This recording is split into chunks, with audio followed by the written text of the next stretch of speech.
Bit of a weird one. I'll admit, bit of a weird one.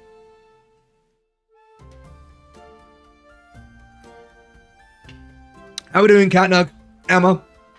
Finality? Everybody else look in the background. How are we all? Welcome to the stream.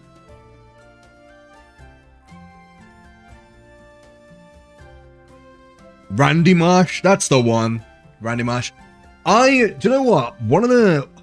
Every now and then, I like going back and watching the World of Warcraft. There's like 2 South Park episodes that I enjoy going back and watching now and then. And it's the World of Warcraft episode and the anime one as well. Where Butters gets a fucking ninja star to the eye.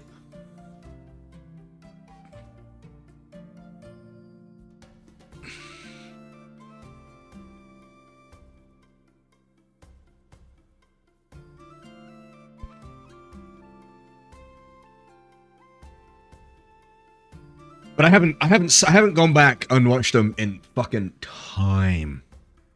Like, it's been so long since I've last seen them. Right, chat. Today's stream is gonna be a good one. I haven't got any horror stories for you for this stream. I thought since we had 2 horror stories last stream, and I mean like proper Reddit horror stories, since we had 2 last stream, it's best that we don't have one this stream. However, my PIC Emma has said that she will find me one good horror story a week that we'll delve into on a Friday. So, if she's able to get on that like next week, going forward, we will have a new tradition of finding a fucking a horror story every single week, just on a Friday, just the one. Last week we had the story of Ogtha, the cockroach mistress, which even when I just say it now as a play on words, the slender must not be harmed in anything to you. No, that doesn't ring any bells. Like maybe vaguely, but not like, oh yes, I recall what that is. Poo knife. What? What? Did you help Emma? Are you having a stroke? By the way, I've had all my hair cut off and I'm very happy with it. It looks so good. I'm so happy. Hey, Zamora, what's up? I haven't had my hair cut this short in a fucking long time. That's the Reddit story. Okay. If you have found okay, if you have found a Reddit story that quick, I will let you select. Emma, this is the pressure is on you now. I will let you select poo knife or apparently coconut. You may pick one of the above, and that will be the horror story that we begin today's stream with.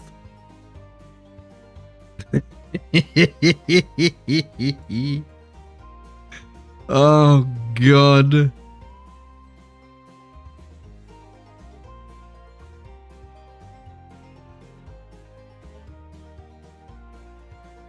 The coconut one, that one. Okay.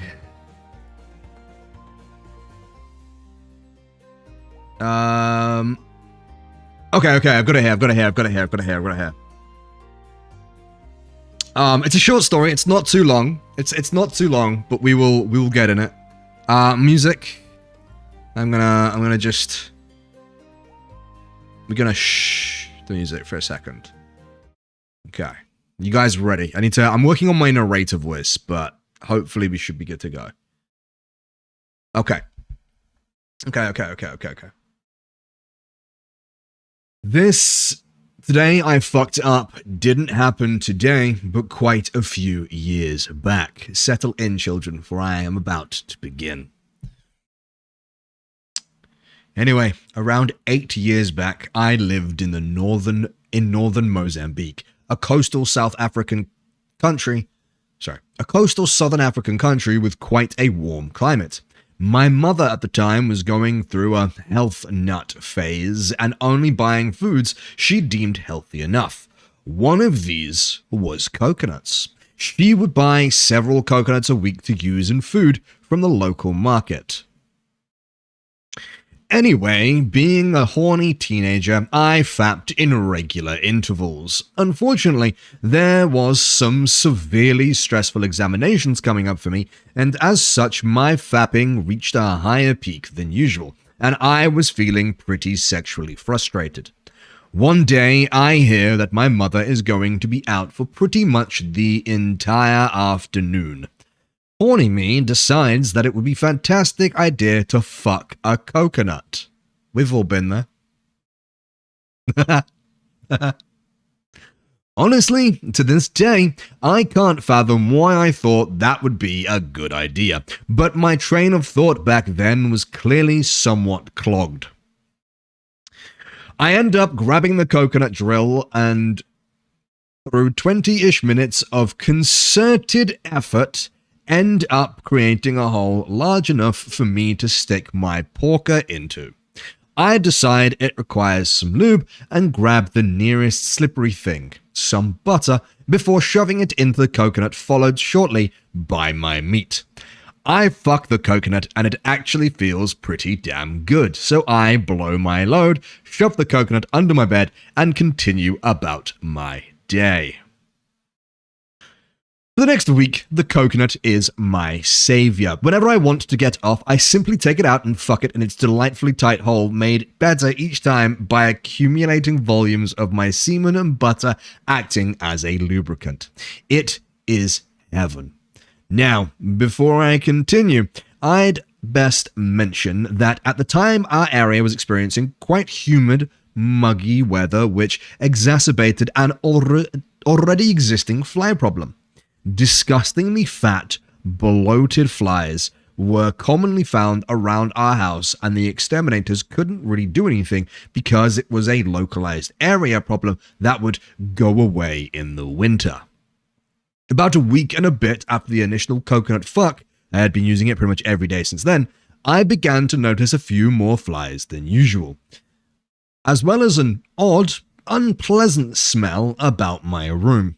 Must be the coconut, right? So I decide that I'll fuck it once more before I throw it out and get a new one. Worst mistake I have ever made. You see, the reason for the increased number of flies was that the coconut was evidently, in hindsight, a nearly perfect place to lay eggs. As I penetrated the coconut one last time, I began to feel a strange wiggling sensation. Puzzled, I pull my cock out to discover that it is covered in rotting and moldy butter and semen, teeming with tiny fucking maggots.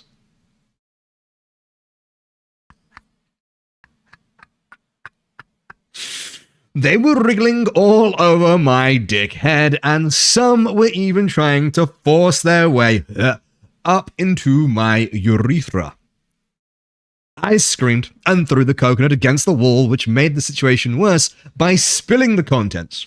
Hours of vigorous cock scrubbing, vomiting, and cleaning the remnants was spent reflecting on what the fuck I was doing with my life.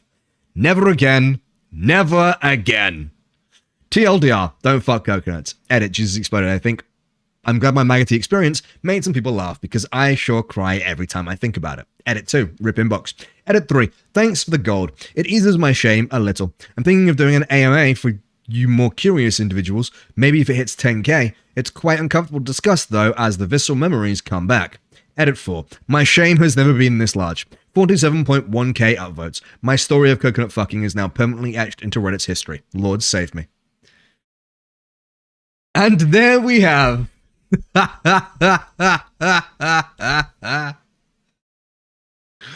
on what day are we on? The 24th of April, 2026. You have all been enlightened to the wonderful story of the Cumconut.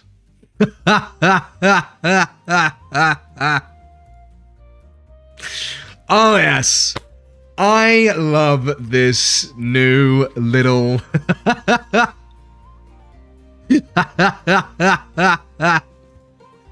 This new little ritual is fantastic. Hey, you guys wanted horror stories, right? You guys wanted horror stories. Now you're gonna get horror stories. I swear, listen, I need sleep for tomorrow. My birthday is tomorrow. How old are you gonna be tomorrow? No problem. I shall suffer for the horrors of my own doing so that others may live in innocence. Everybody, I don't know what you're talking about. Everybody loves the horror stories. Everybody loves the horror stories. Because you learn a little something about yourself every time. I started going into a bit of a Matt Berry there by accident as well. Oh, what a way to start this stream though. Fucking hell. If y'all find Reddit horror stories, feel free to send them me. Emma is going to be finding one per week, but we can always do more if we have more. I probably won't do more than one per week, but it's nice to have some backup ones just in case one doesn't land and stuff, but we'll see. But yeah, that was fun, wasn't it? Today's stream is all going to be about stories and shit because we are going to be playing, or, well, no. You, chat, are going to be playing a little game called DEATHTRAP Dungeon. Now, I don't know how this stream is going to go. It's a bit up in the air. I hope it's going to be fucking awesome. But we don't know yet. We'll see as we get through it. We'll see as we play.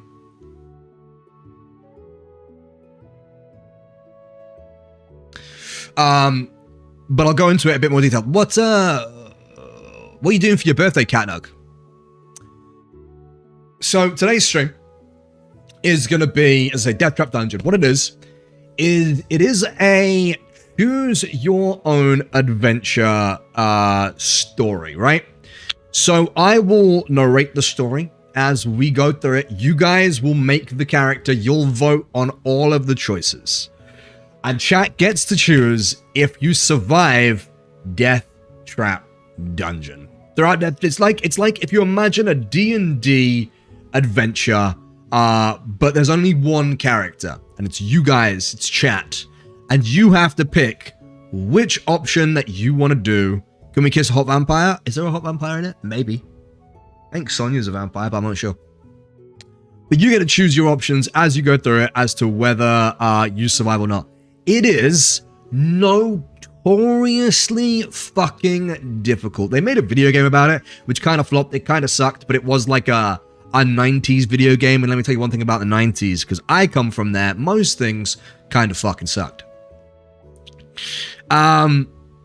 A pub party, as in, are you own like multiple pubs? Is it just one pub, one party? Like, what are you planning?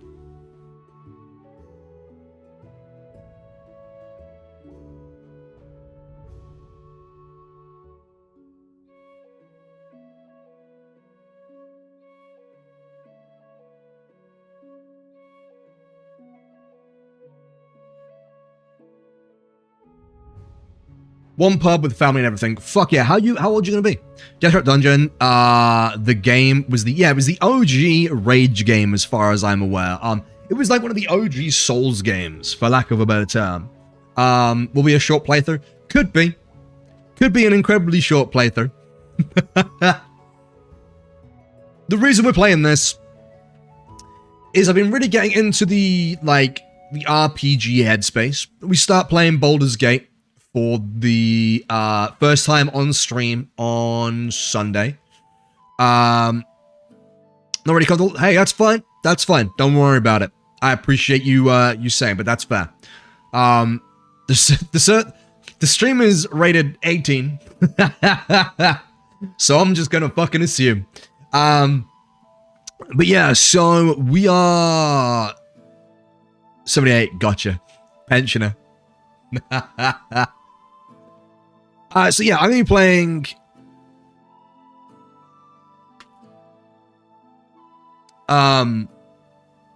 Baldur's Gate for the first time on Sunday. We're starting again from the top. I haven't played it in a long fucking time. I have only, in that game, I have always gotten to this. I played 200 hours of Baldur's Gate and have never beaten it. I have never really gotten into chapter 3. I always get to the exact same point in that game and then stop. Every time I get to the exact same point and then just, nah, done, GG's, see you later, can't be asked.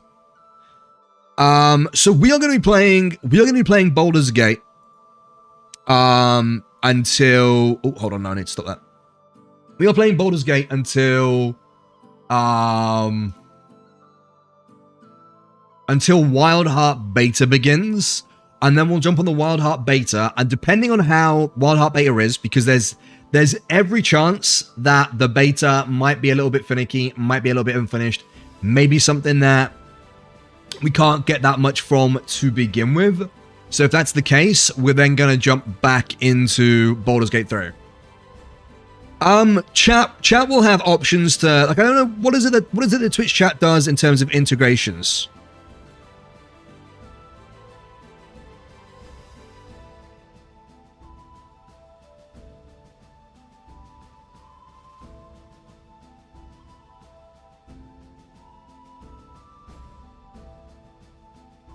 I have no fucking idea. I was just gonna yell at you. I think you vote, but it doesn't. I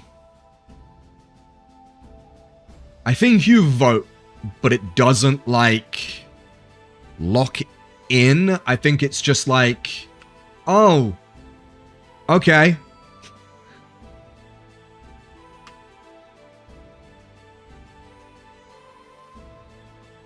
This is the option chat wants, but you still have to choose as the streamer.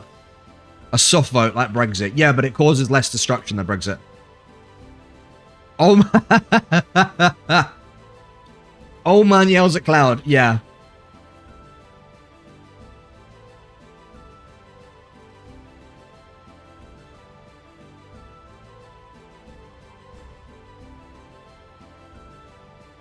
Also, the music today is coming from it's the guy who makes the soundtrack for Wild Heart. I've been really into his music recently, so I was like, do you know what?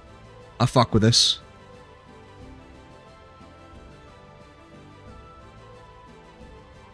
You do regularly yell at the sun, to be fair. Wasn't people like taking the piss out of Trump for staring at the sun? To be fair, weren't people taking the piss out of Trump for like fucking everything that man does, because he is a living joke. But yeah, so I don't know if we'll get through like the entirety of Baldur's Gate 3. Primarily because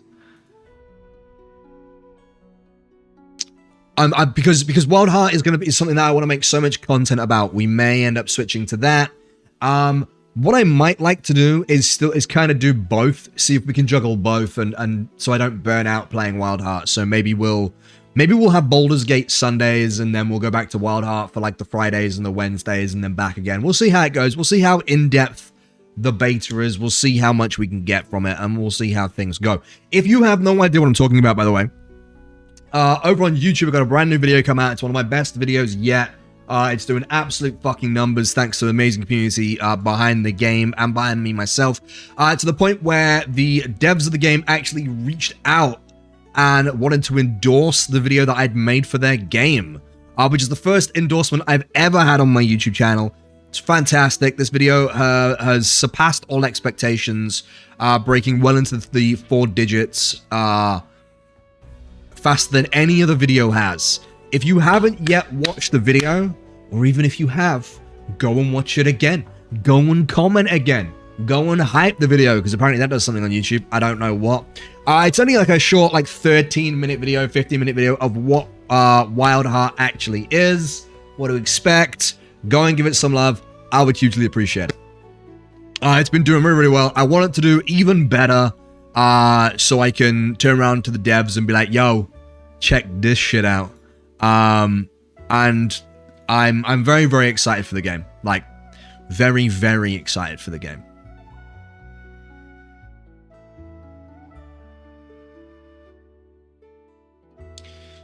Although, there is there is a genuine concern that every other game that I've got, like, irrationally excited for has fucking Hindenburged.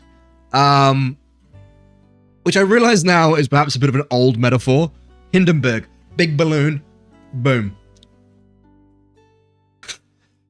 And every game that I've since fucking been like, oh my god, this is like the reinvention of the motherfucking wheel, has big balloon, boom. So we had Anthem. I thought Anthem was gonna be like the next big thing. I thought it was gonna be like this absolutely amazing game changer, one of a kind online game.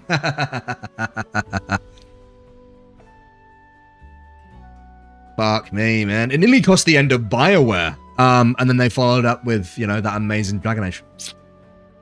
But I don't blame BioWare for that, for Dragon Age Veilguard. I blame EA for that one. And what was the other one I got really invested into? The day before. Fuck me. The day before was this zombie survival game. Very like DayZ, but not on a dogshit engine. And again, I got really excited for it. Oh, it's gonna be the best thing since sliced bread. Oh, it's gonna be sick. Oh, it's gonna be fucking amazing. It was not. It was maybe, I would say, one of the biggest rug pulls in video gaming that ever existed. That and Ashes of Creation, which has been an absolute. If you haven't seen, if you are the sort of person who likes second monitor content and like watching like video essays about video games, yes, I'm a nerd, fucking deal with it. Some of my favorite things are like second monitor content, and it's like essays about games that are like critical successes or cult amazing games. There's some fantastic videos out there for like Clock Tower and stuff, but if you want one that is just an absolute deep dive into critical failure at almost every level of game design, check out Ashes of Creation, or any deep dive into that Kickstart explosion. Ashes of Creation was supposed to be like the next big MMO. It was supposed to be the absolute dick sucking motherfucking game of all the second coming of Christ, but in video game form. Of course it wasn't. It went down like a lead balloon. So go and check that out. That's a mess. That is some great second monitor content in between like Vatcha video, lore videos, and all that sort of stuff. Definitely worth having a look at that. Oh, I've got loads of those. One of my favorite ones. If you want one that actually sort of teaches you something about what goes on behind the scenes of your favorite video games, there's a fantastic YouTube documentary called Raising Kratos. I've mentioned it a few times. I'm gonna mention it again because I love it, and more people need to watch it to educate themselves a little bit about how video games are made. But Raising Kratos is all about the journey of reinventing God of War, when they had God of War 2018 with the brand new Daddy Kratos and everything like that, and all the sort of evolution of that game to what some now consider a masterpiece. And it is a ride. It is a ride. I highly recommend it. Highly recommend it. And then there's a bunch of other ones from like Tango Mushi, who does Clock Tower. She does Rule of Rose, I think. She's got on Rule of Rose, and a bunch of other ones. And of course, while you're there, you can also watch some of my videos.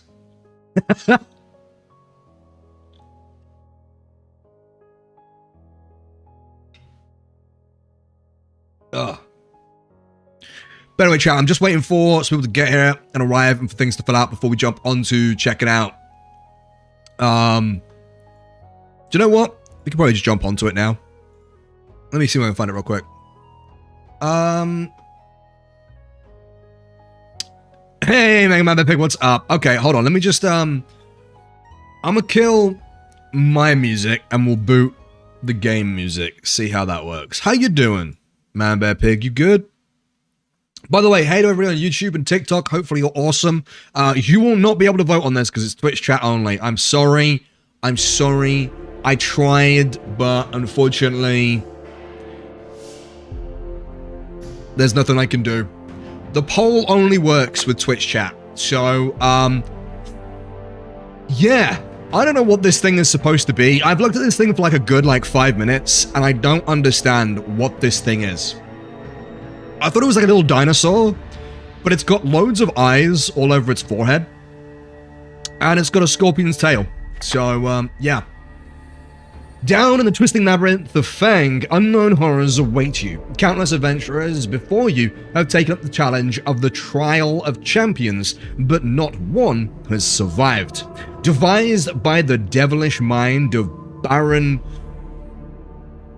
Succumvit. Really? The labyrinth is riddled with fiendish traps and hideous creatures of darkness to trick and test you almost beyond the limits of endurance. Just your average. Okay. Right, so the way it's going to work. We have the pages here. I will read the pages to you like some sort of delightful bedtime story.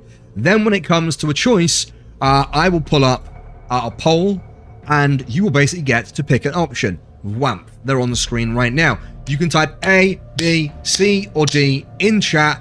That triggers your vote. You can only vote once per person, and if you're a subscriber to the channel, your vote counts twice, but everybody else counts as one. Chat, if you would do me the favor of testing it right now, I would appreciate it. Thank you very much.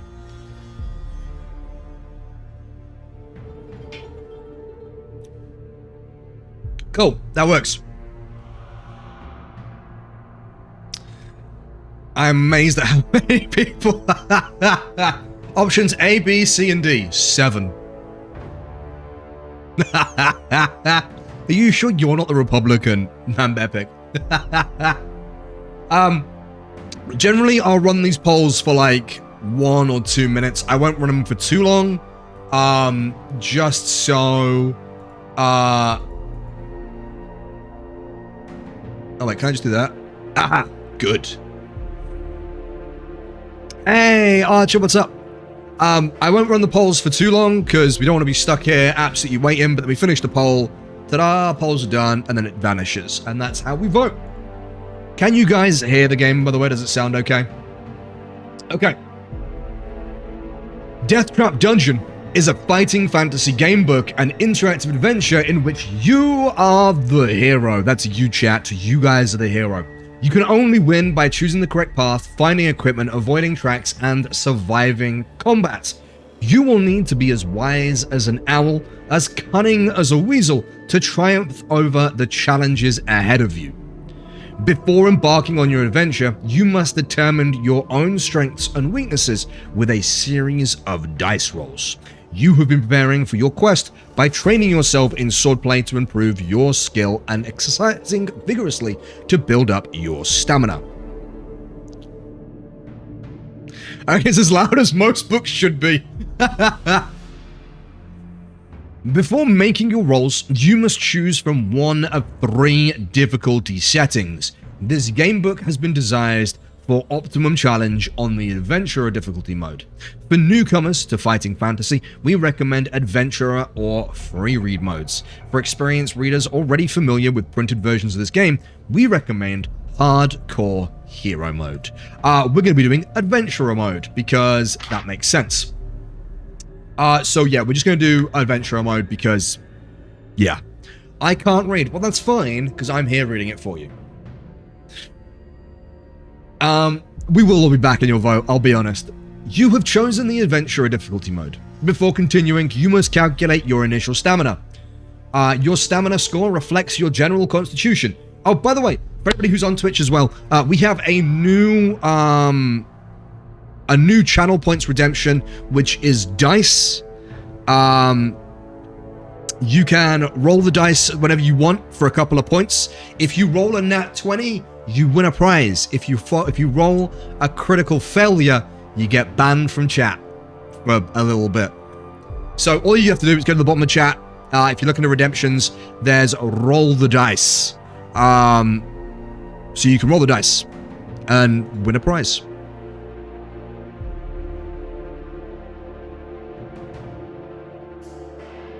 Cool. Stamina will go up and down during your journey, but if your stamina falls to 0, you die and the adventure is over. What about being banned? If you roll a crit 1 on the dice redemption, we'll ban you from chat for like a day. Congratulations, chat. You roll your roll of 7.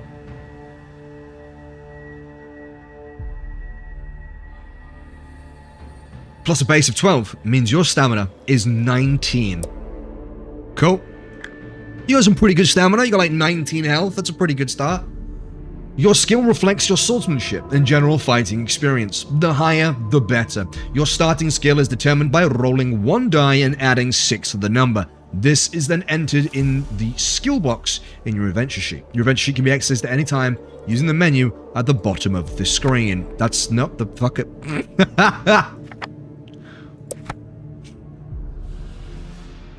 Is that it? No. Well, there's no menu here, so maybe we haven't finished that. Okay. Roll your starting skill. No. Your skill is 9, which is, do you know what? That's pretty good. That's about like, that's like halfway between 6. That's not a bad roll. That's not a bad roll at all. Next, we determine your luck. Your luck score indicates how naturally a lucky person you are. Luck and magic are facts of life in the fantasy kingdom you are about to explore. Your starting luck is determined by rolling 1 die and adding 6 to the number. This is then entered in the luck box on your adventure sheet. Roll your starting luck. You some lucky motherfuckers. You almost got max luck.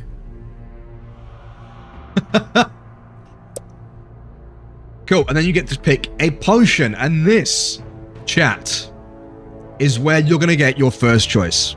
This is where you get your first vote, your first poll.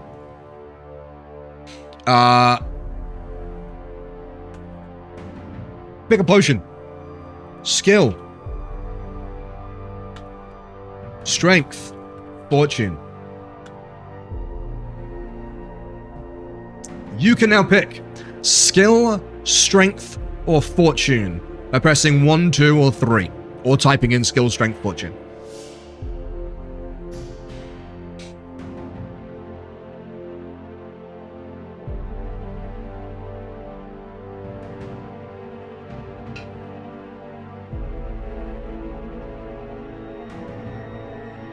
Okay. You got about 30 seconds left.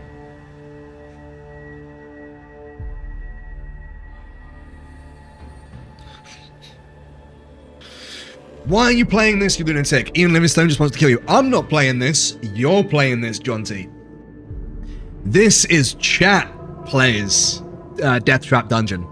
I'm just the narrator, man. I'm just DMing for you guys. John T, if you want to vote, man, you can. Do you want to vote for skill, strength, or fortune? 1, 2, or 3 to cast your vote. Go right ahead, my guy. Potion of strength just makes you strong. Fortunes means you might find good stuff like a potion of strength. Oh, why you gotta do this to me, man? Why you gotta make it even? Why you gotta make it neck and neck? We just sit here now until we get another vote to even it out, and then that person will vote for fucking skill or some shit.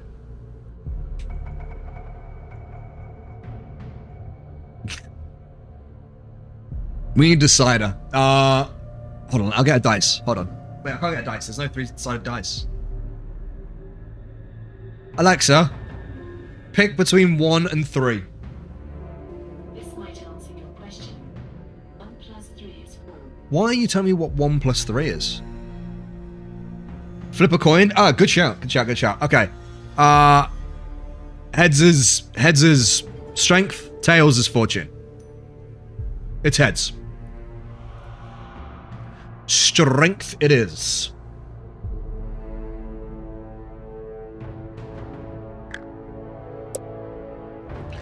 Okay. Potion, the Potion of Fortune will add 1 to your initial luck before fully restoring your luck points.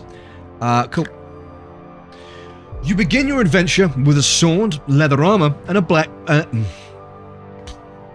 You begin your adventure with a sword, leather armor, and a backpack containing provisions. food and drink to sustain you during your journey. Rationing your provisions is key to a successful adventure. They may be consumed at any time, excluding combat, by accessing your adventure sheet. Each meal restores 4 stamina. Be sure to pay close attention to your stamina and restore it regularly. Your difficulty setting determines how many provisions you begin with. Adventurers and freeriders start with 10, so you start with 10. During your quest, you may encounter characters and items that alter your 3 scores. Stamina, skill, and luck. Usually the scores may only ever be restored to their initial amount. Okay, that's fine. Whatever. Once you've ready your equipment, you may begin. Okay. Right. Are we sitting comfortably, chat? That's your character all rolled. We have your adventure sheet, so you can see what your character's got. We have bookmarks, of which we have none. And we have map, of which you can see the map. Okay. Not bad. Despite its name, Fang was an ordinary... Wait, I should let you choose. Do you want to be this guy? What the fuck is that? And it's an orc. You could be like barbarian lady. Or me. I got nothing to say about that character. Can a character have a mullet? No, but you can have giant pigtails. You can have a mohawk if you want. That's kind of a mullet. Oh shit, there are a lot of characters to pick from. You could be a fucking rhino. Mohawk.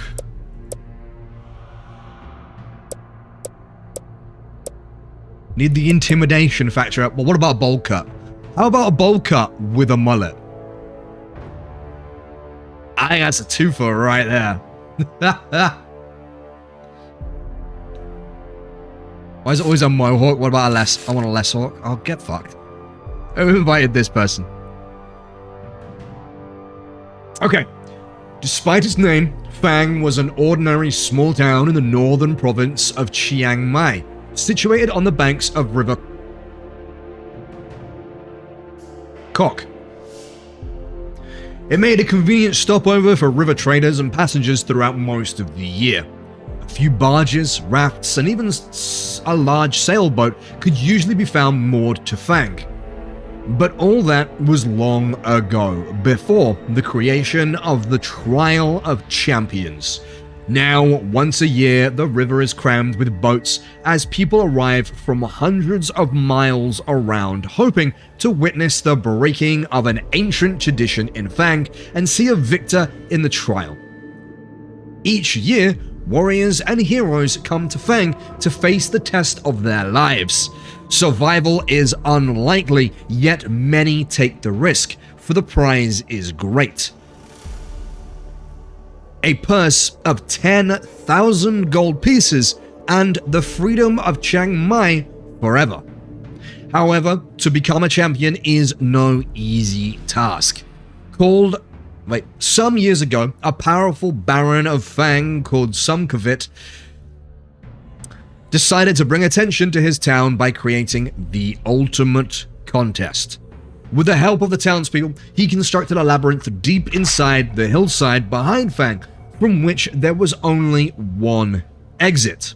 The labyrinth was filled with all kinds of deadly tricks and traps and loathsome monsters. Sukhumvit had designed it in meticulous detail so that anybody hoping to face its challenge would have to use their wits as well as their weapon skill. When he was finally satisfied that all was complete, he put his labyrinth to the test. He picked 10 of his finest guards, and fully armed, they marched into the labyrinth. They were never seen again. I know it. Come here, real quick. I know it has a Twitch category called Fighting Fantasy Classics, but those categories are kind of dead, which is why we're sat in the Just Chatting category. I could sit in like the Dungeons and Dragons category. Maybe that'd be better. But like, kind of gaming the system just a little bit here.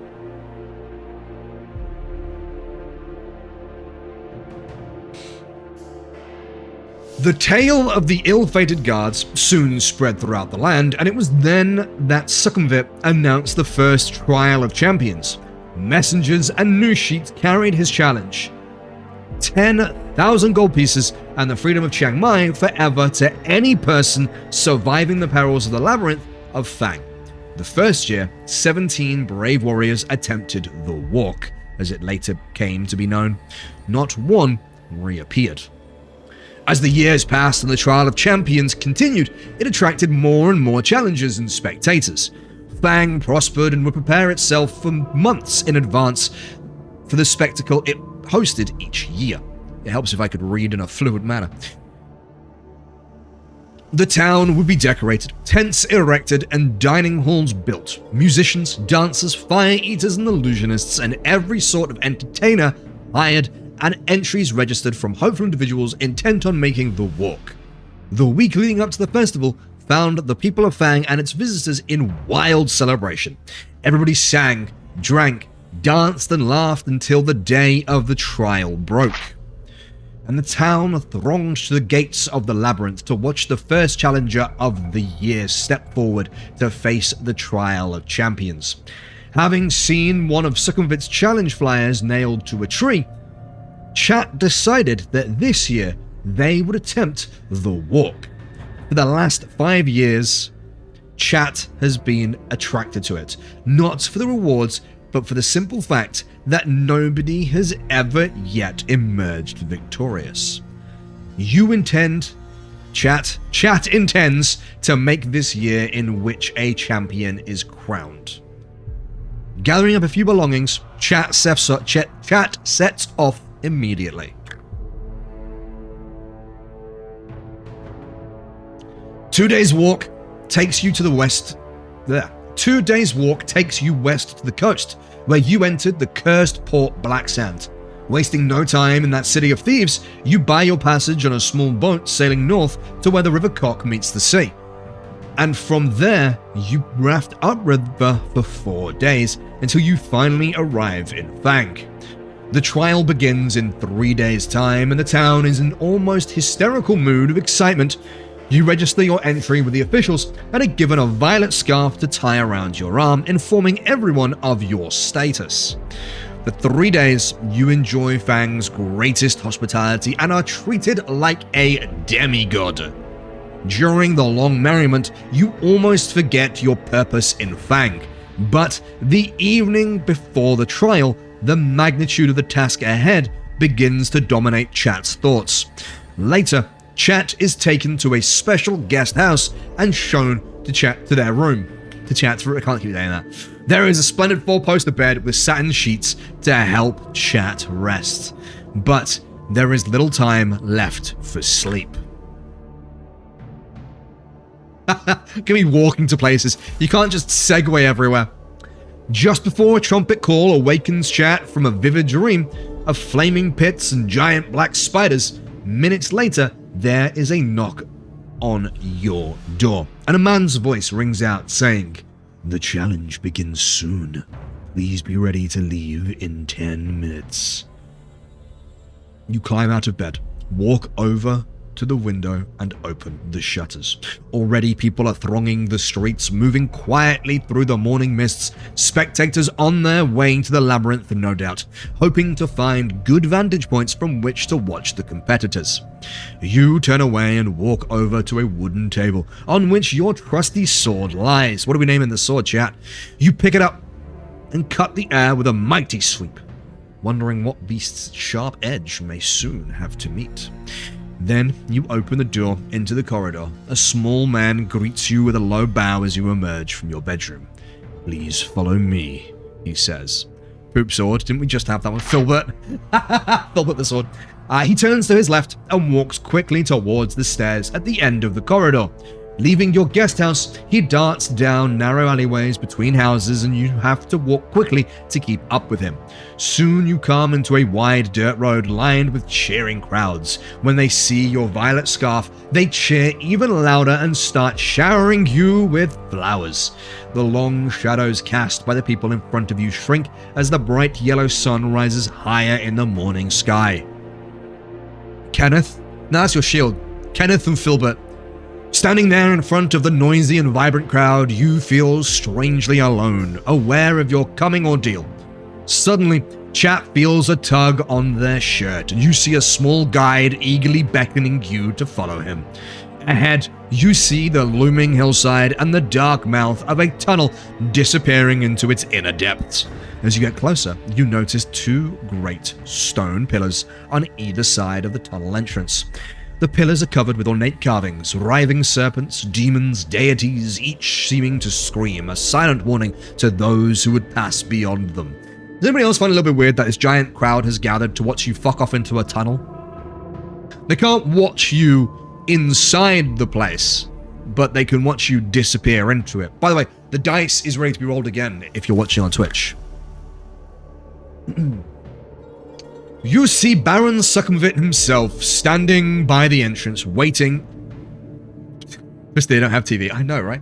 It is weird. I explore tunnels in private, usually. Only to know about... Usually somebody else is involved when it comes to exploring tunnels. You see Baron Succumvit himself, standing by the entrance, waiting to greet the contenders in the Trial of Champions. You count 5 others standing proudly in line, their violet scarves displayed for all to see. There are 2 bare-chested barbarians dressed in furs. They stand completely motionless, just legs straight and slightly apart, arms thrust forward to rest on the hilts of their long, double-headed battle axes. A sleek elven woman with golden hair and feline green eyes is adjusting the crossbelt of daggers wrapped around her leather tunic. Of the 2 remaining men, one is covered from head to foot in iron plate armor and a plumed helmet and crested shield. The other... Wait, can we have a look closer at the picture? Oh, we can. I can see the barbarians. I think I can see the elf. Is that Baron Succumvit in the left? I think it is. And you got like the big like plate clad. Shit, finality. I didn't realize you were in this book. Fucking hell, mate. You turn up in the strangest places. The other is cloaked in black robes, only his dark eyes showing between the swaths of his black face scarves.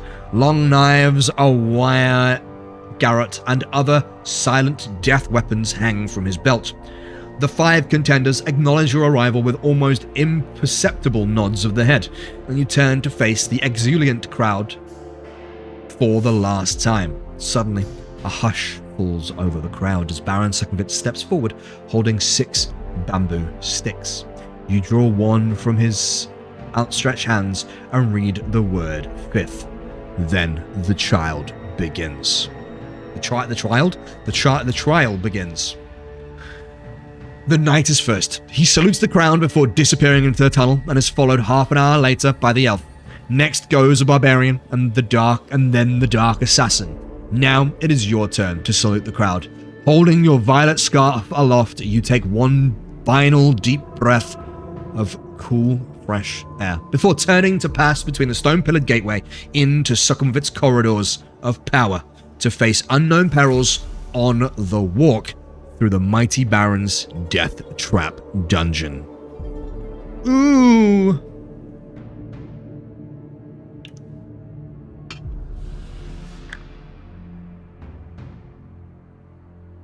The clamor of the excited spectators gradually fades as you venture deep into the gloom of the cavern tunnel. Large crystals hang from the tunnel roof at 20-meter intervals, radiating a soft light just enough for you to see your way. As your eyes gradually become accustomed to the near darkness, you begin to see movement all around. Spiders and beetles crawling up and down the chiseled walls disappear quickly into the cracks and crevices as they sense your approach. Rats and mice scurry along the floor ahead of you. Droplets of water drip into small pools with an eerie plopping sound, which echoes down the tunnel. The air is cold, moist, and dank. After walking slowly along the tunnel for about 5 minutes, you arrive at a stone table standing against the wall on your left. On it, there are 6 boxes, one of which has your name painted on its lid.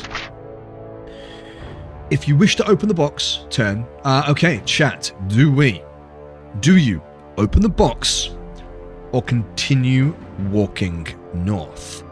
Let me pull up the poll real quick.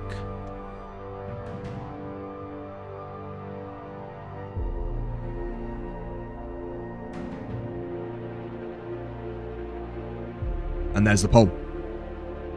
So you can vote 1 or 2. Do you open the box or continue walking north? But no, I ain't touching shit in this tunnel of horrors. Okay, a lot of people want to ignore the box. I am surprised, chat. There could be some fat loot in there, but you're like, nah, we ain't opening this box. I don't want to know. I don't want to know. What if it's a health potion? What if it's there to help you? Huh?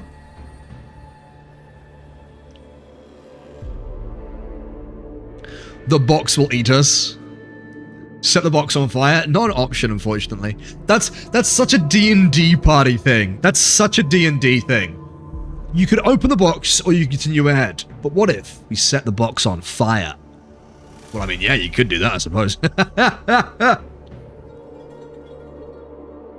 Take somebody else's box instead. Take all of the boxes and then leave. I give it just a little bit longer. It's a monster, we're getting a head start. It's true, if it is a monster, you are getting a head start. I'm still wondering if the music just perpetually loops. If it just perpetually loops, I may switch it out for a different music, but if it's we'll see.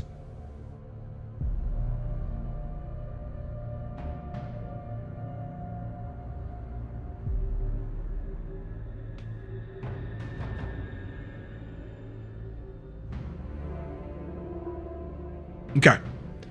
The winner is continue walking north.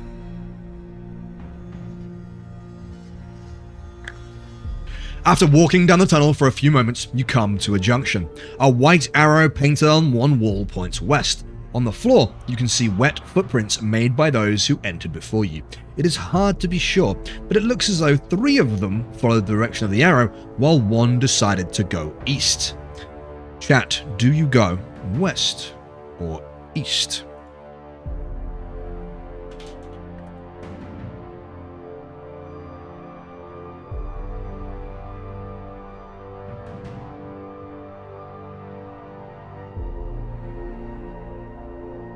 Bet Shop Boys go west. Shane, yeah, that I remember the carrot in a box game. Very much so. I'll give you about 30 seconds on this one.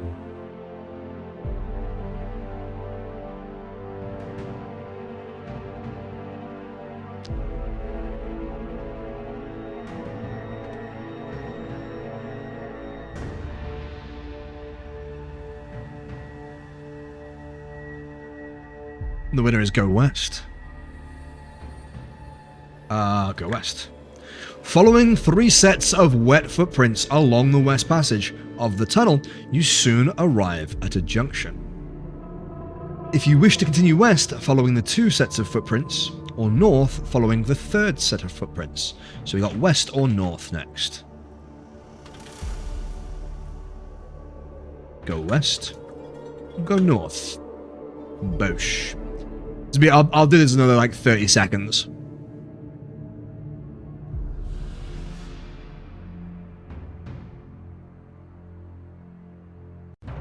It's a shame I can't tie this into other systems, because we're also live on YouTube and TikTok. I'm sorry that y'all ain't able to vote on it, but I appreciate you watching along anyway. You can just join us on Twitch and then you can vote. Okay, we're going west. We're going west. Walking along the tunnel, you are surprised to see a large iron bell hanging down from the ceiling. Do you know what? I am going to switch actually real quick.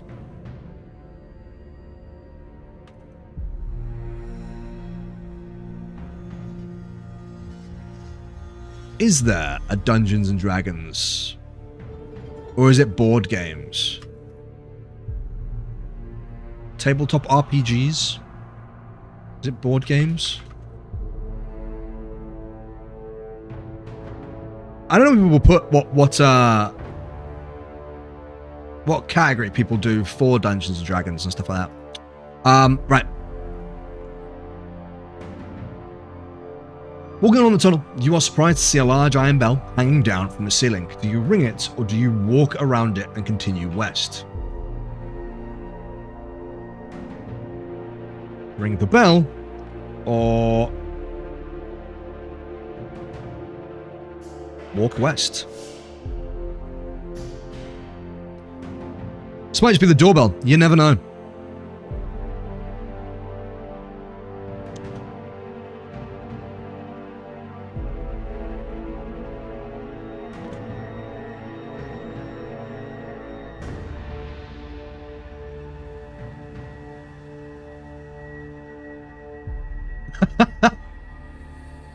Looks like we are ringing the bell. Yeah, I'm going to make it so it's just 30 seconds per poll because there's a lot of polls. Ring the bell. A dull bong sounds from the bell like a death toll. Everything around you starts to vibrate and you grit your teeth as your head starts to shudder. Your whole body is trembling and you fall to the floor. You quiver and shake, writhing convulsively on the floor as vibrations intensify. You lose 2 skill points and 2 stamina points. You search desperately for a way of stopping the bell. Will you scream as loud as you can or try to deaden the bell with your boot? Do you scream? Try to stop the bell. Start poll. Do you scream? Or try to deaden the bell? Man's just gonna start screaming. So you've still got, like, a fair bit of stamina left. You're not too bad, chat. You're doing alright. I yell loud noises. It's 3 for 3. We see one more vote to split up if we could. There we go. Try to stop the bell. You pull your boot off your foot and force yourself to reach up and hold against the bell. Slowly, the bell stops vibrating. The pain in your body gradually eases. You manage to stand up, but you do not release your boot from the bell until it becomes completely still. You put your boot back on your foot, and then you continue your journey west. The tunnel veers sharply to the right and continues north for as far as you can see. Can we see the map? Ah, there you go. So you went from labeled boxes to the western path to large iron bell. You hear a tremendous commotion in the distance, growling and snarling and howling. You draw your sword and set off in the direction of the noise. Chat,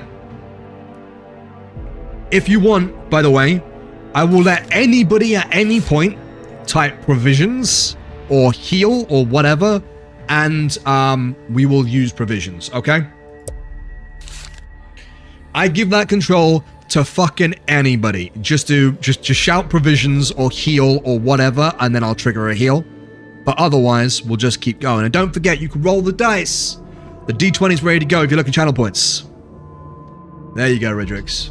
Oh, almost got fucking banned. Why are we going towards the danger? I don't know.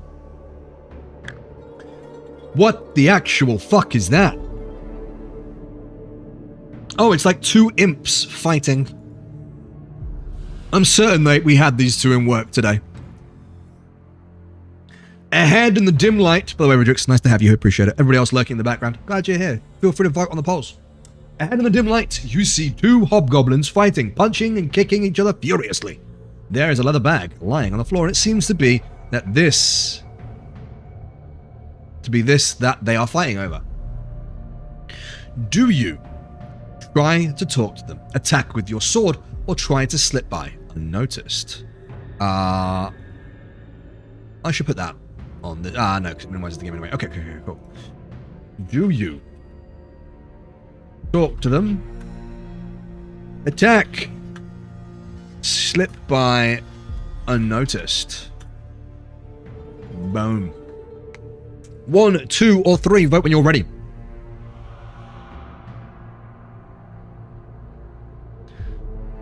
Unfortunately, the Konami code does not work in this scenario. Okay, we got some stealth boys. Nobody wants to talk to them. Nobody has any... Oh, why does it keep getting fucking... Ah!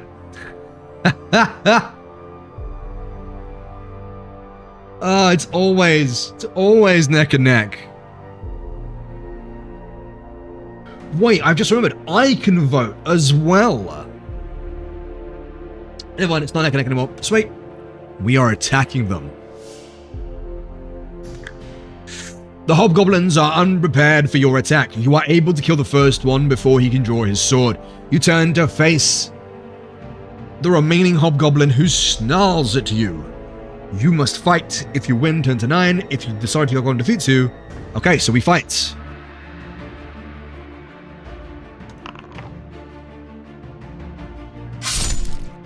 You hit the hobgoblin. Chat, do we use fight or luck?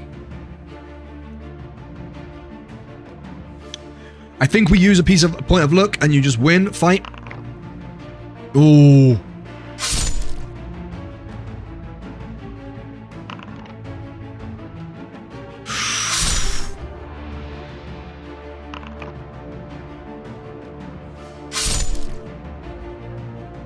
Almost got him.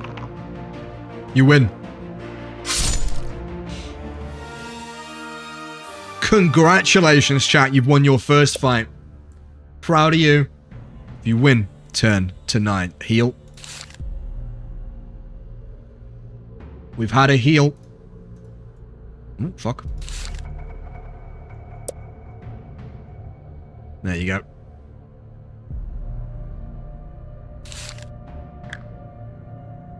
The hobgoblins have nothing of any use to you on them. You decide to open the bag on the floor. Inside you find a corked earthenware jug.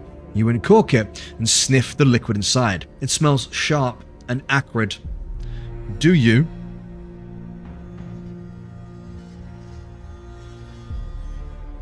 drink it or you dip cloth into it?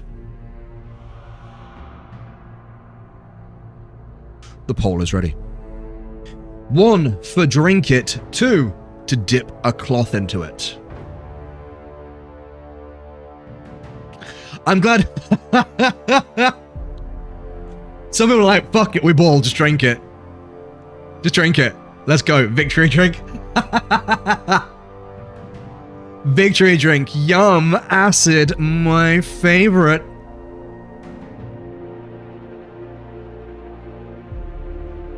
Okay, it looks like you're not all idiots.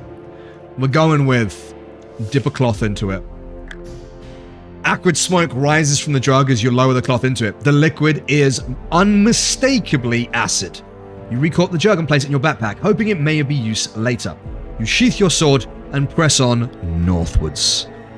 Congratulations, chat, for beating your first spoils of war. You beat some hobgoblins, and now you will hobgoblin your way onwards.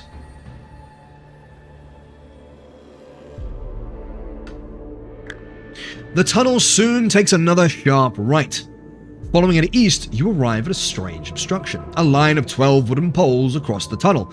They are fixed to the walls about half a meter across off the floor and spaced a meter apart.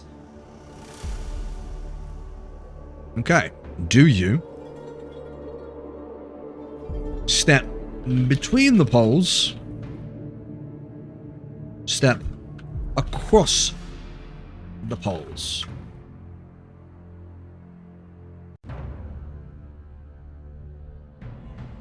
I have no idea on this one. My advice on this one is likely if you're gonna be stepping between that.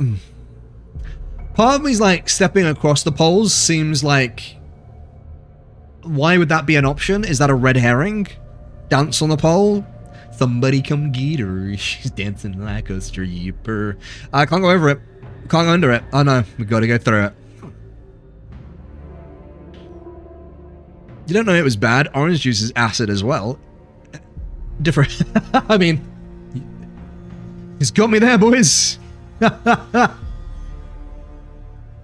Hey, I don't want to fight in the first place, but now we're here. Might as well go all the way. True. Okay. Finish pole. We are stepping across the poles. You step confidently on the first pole and stride across to the next. As you land on the third pole, it immediately releases a shower of sharp splinters, each several centimeters long. You lose 2 luck points. They fly out in all directions at great speed. You cannot avoid being hit. Roll 2 dice to determine the number of splinters that sink into your flesh. You lose 1 stamina point for each splinter. Oof. 4 stamina points. But don't worry, you are still alive. You must rest for a long time to recover from the wounds caused by the splinters. Eventually, you feel well enough to move along. The tunnel ends at a junction. The footprints you have been following turn north, and you decide to stay with them. You soon come to another junction in the tunnel. One branch leads east, but the wet footprints you have been following continue north, and you decide to follow their trail.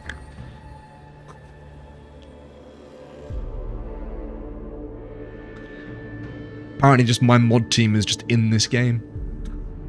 Passage opens into a wide cavern, which is darker but drier. Ahead, you see the footprints gradually fade, then disappear. There is a large idol. Tinder isn't working well, so yeah, Tinder isn't working out so well for this guy. There's a large idol in the center of the cavern, standing approximately 6 meters high. It has jeweled eyes, each as big as your fist. There are 2 giant stuffed bird-like creatures standing on either side of the idol. Okay, I know how to go. Do you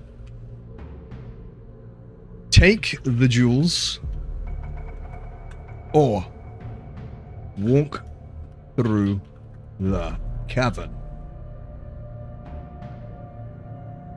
The poll is ready. Peak male physique.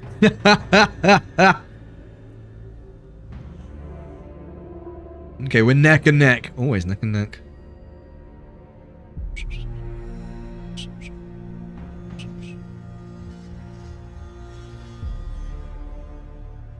Finality stealing shit. You may as well.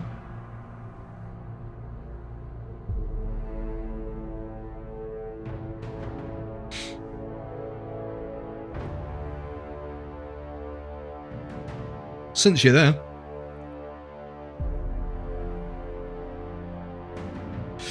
What's he gonna do? Kill me? We're gonna have like one more vote.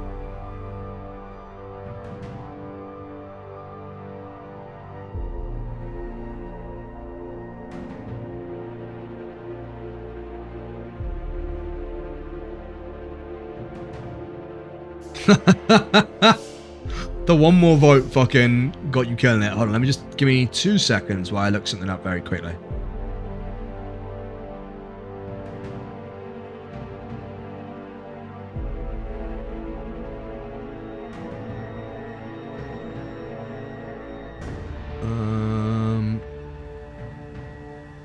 Is there like a Dungeons and Dragons?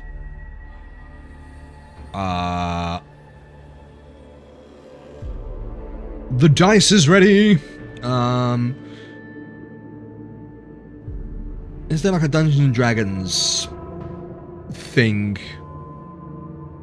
on Twitch? I can never remember. We're gonna steal shit. We can get a big bag of yeah, 10 grand if you make it out. I could have sworn there was a Dungeons and Dragons category. What do Critical Roles stream to? There is the Dungeons and Dragons category. Alright, sick, yeah, we'll just do that.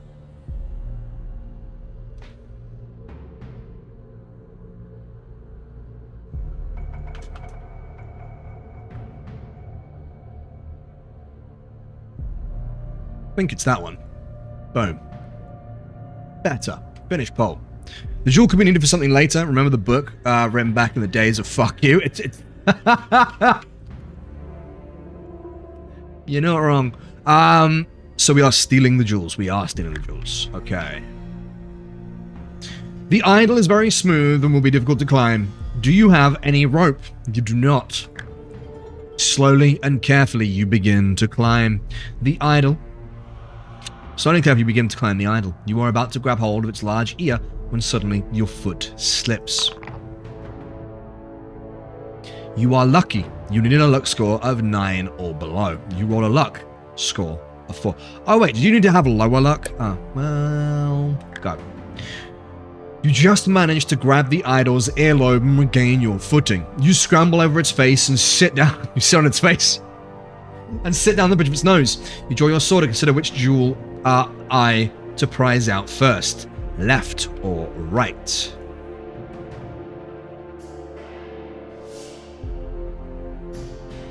The pole is ready. It's a big shiny thing, it can't not be Bay. That's what I'm thinking. I reckon, whichever one you choose to pull out, the corresponding fucking stuffed bird will come to life and wreck your shit. By the way, chat, while we're voting on this poll, very, very quickly, if you haven't yet checked out this week's YouTube video, it dropped live this week, so it's already out, it's already ready to go. We're talking about Wild Heart, a game that I am so fucking excited for. They managed to reach their Kickstarter goal. Their beta starts on the 15th of May. We're going to be knee deep in that. And if you want to check out why I'm so excited for it, !YouTube in Twitch chat. Otherwise, check out my YouTube channel. It's one of my best videos yet. It's doing really, really well. It's been the team of Wild Heart reached out and collabed with me on it. So it's one of my biggest endorsements that I have ever had, and I'm very, very excited for it. So if you want to go check it out, I would hugely appreciate it. Leave a like, leave a comment, anything like that. It all massively helps, and it'll help show off a little bit so that maybe I can work with them a little bit more. Anyway, that's the plug over. And of course, it's 50-50. Someone slap Ridrix so he comes and votes. Or is he voted already?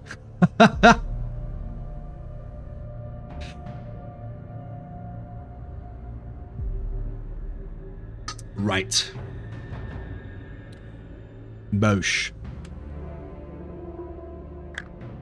You try to force the point of your sword under the emerald eye. Much to your surprise, it shatters on contact, releasing a jet of poisonous gas straight into your face. The gas knocks you out and you fall backwards, bouncing down the idol to land on the stone floor. Your adventure ends here.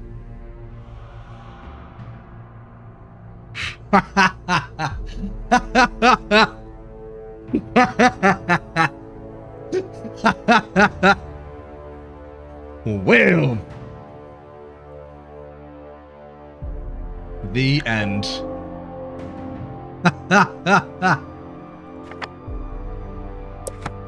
Holy shit. You got fucked up. Okay. Let's roll again then, I suppose. 19 stamina this time. Most luck possible.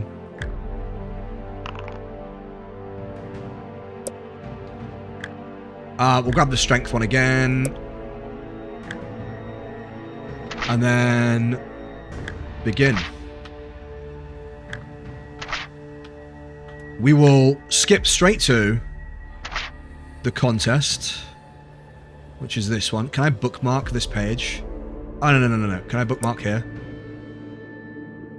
Okay, cool. Oh, no. Yeah, okay. Okay. So you set off in again.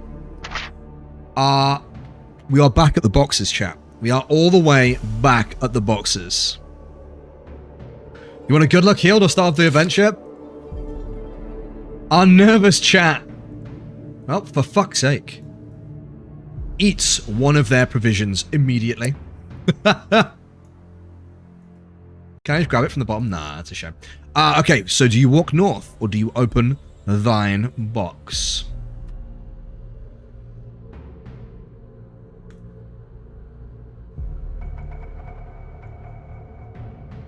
The poll is up. Do you open the box or walk north.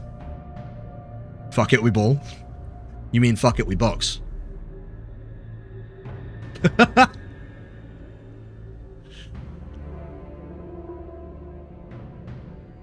I like how everybody has just gone, yeah, box this time. Alright, sick. We'll open the box. We will open the box this time. The lid of the box lifts off easily. Inside you find 2 gold pieces and a note written on a small piece of parchment addressed to you. After placing the gold in your pocket, you read the message which says, "Well done. At least you have the sense to stop and take advantage of the token aid given to you. Now I can advise you that you will need to find and use several items if you hope to pass triumphantly through my death trap dungeon. Signed, Circumvit." Memorizing the advice of the note, you tear it into tiny pieces and continue north along the tunnel. After walking down the tunnel for a few minutes, you come to a junction. A white arrow painted on the wall points west. On the floor, you can see wet footprints made by those who entered before you. It is hard to be sure, but it looks as though 3 of them follow the direction of the arrow, while 1 go east. So it's east or west.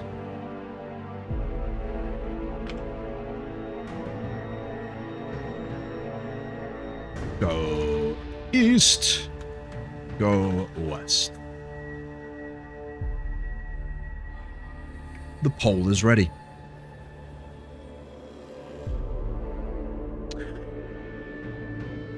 If you want as well, chat, from now on as well, if someone shouts bookmark, I will bookmark the adventure so that that's a save point. That's your checkpoint. I'll let you bookmark if you want. That way you can save it. Okay, we going east. We going east. Everybody's voted fucking east, right? Was it east? Which was 1? 1 was east, wasn't it? 1 was east. Yeah, go east. How many bookmarks we got? You can have 1 every 5 minutes. You inhaled water. That's more of a fish thing than a human thing, I'll be honest with you. I'll set a time. No, in fact, every 10 minutes you can save. So I'll set a timer. Where's my clock? There it is. For 10 minutes. And then if you say bookmark, I'll bookmark, but you don't get another one for 10 minutes. Okay. Ahead, you see a large obstruction on the tunnel floor. Although it's too dark to make out exactly what it is, the wet footprints you have been following carry on towards the obstruction. If you want to continue east, or you would rather head back to the junction. So it's east, or return west. Head east, return west. Continue east, return west. The poll is ready to go.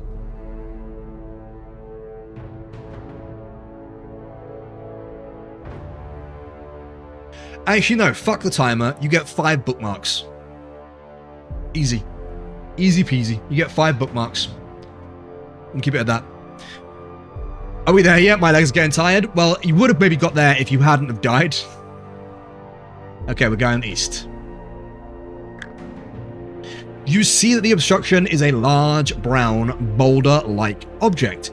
You touch it with your hand and are surprised to find that it is soft and spongy. If you wish to try and climb over it, or slice it open. Do you climb over it, slice it open? It's poop. Is your poop spongy? Filbert wants carnage.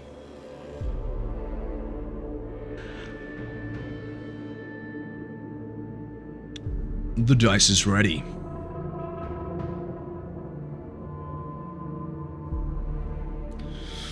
Sponge. Oh, Jesus Christ. It's just chocolate cake. It's just chocolate cake. It's just chocolate cake.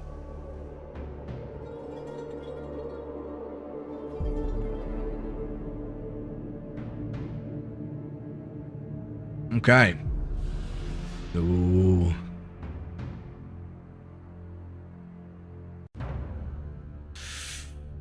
Oh shit, which one? I wasn't paying attention. Ha ha! Climb over it, 1.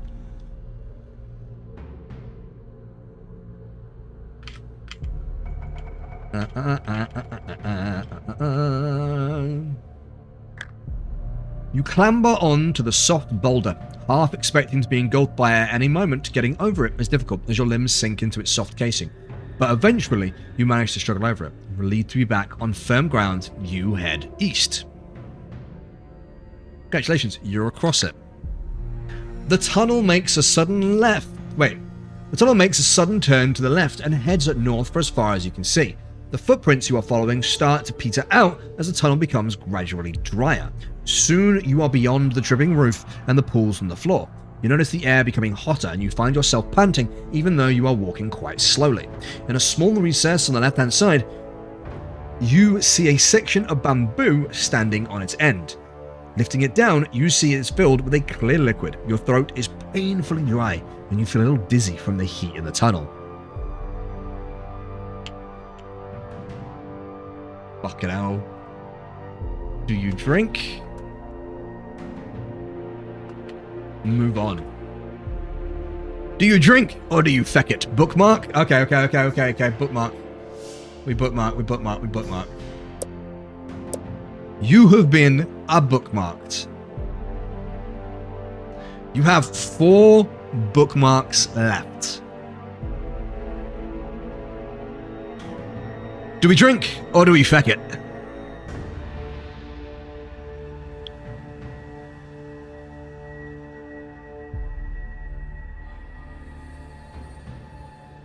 Consume the liquid. Alright, cool. We drink.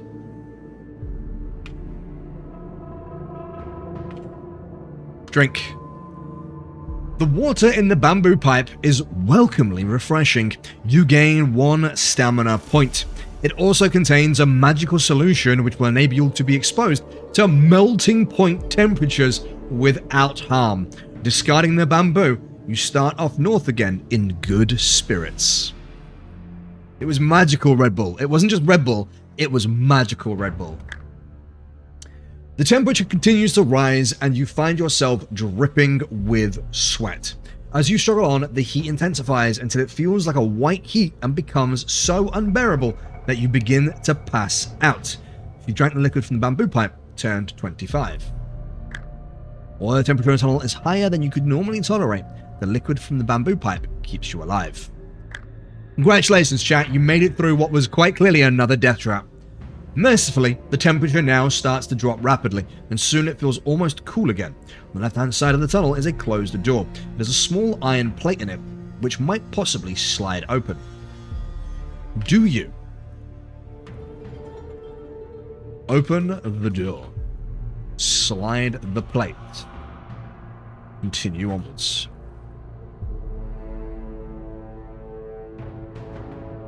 The poll has begun.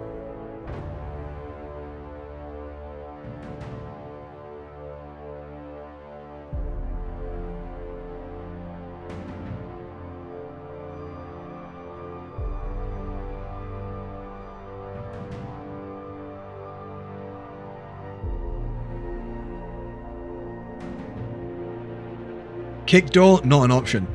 I like the fact there's this option, right? It's like, hey, you could like peer through the door before you walk into the room, you know? You could sort of see it out, sense it out, feel it out, sort of have a bit of an idea what you might be walking into.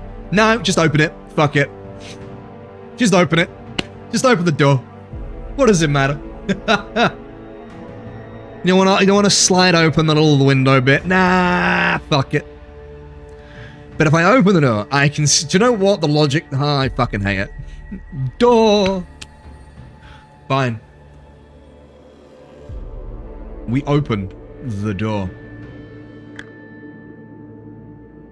The door swings open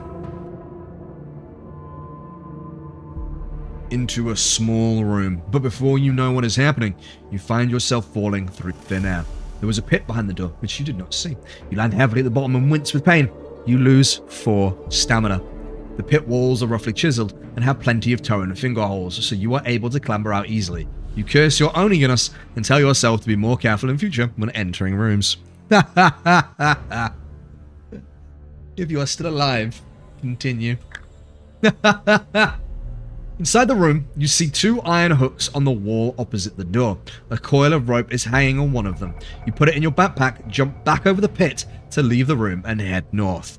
So for your troubles, you did gain some rope, but it also taught you not to just fucking walk into random rooms like a dickhead. Ooh, look at this beast.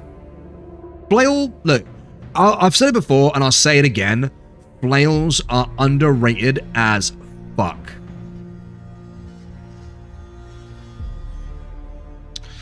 You just don't see flails in tabletop games as much as I would like. Although he kind of looks like he's stubbed his toe, we're going to be completely fucking honest. Anyway, ahead you see that tunnel turns sharply to the left. You turn the corner and almost bump straight into 2 fierce-looking orcs with morning stars and... I thought morning stars were on poles. I don't know. Wearing leather armor. You are totally unprepared. There's a fucking surprise, chat. And as you draw your sword, one of them swings its morning star at you. Roll 1 die. Ha! You rolled a 1, chat. The orc's morning star thuds into your arm, knocking your sword to the floor. You must fight them barehanded, reducing your skill by 4 for the duration of the combat. Fortunately, the tunnel is too narrow for both orcs to attack you at once. Okay, you're gonna fight. And you fucking slug the first orc. Chat, first come, first serve. Fight or luck?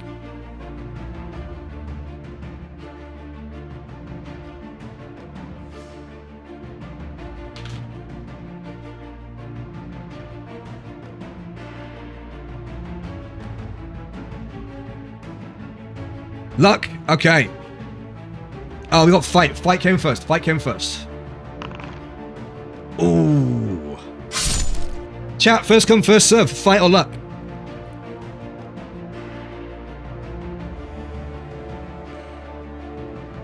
Heal. You can't heal in combat. Fight or luck. Those are your 2 options. Make thine choice. Luck. Nice. You are lucky. Your weapon kills him. Alright, cool. Crack. You hit the second orc. Tap to continue. Fight or luck?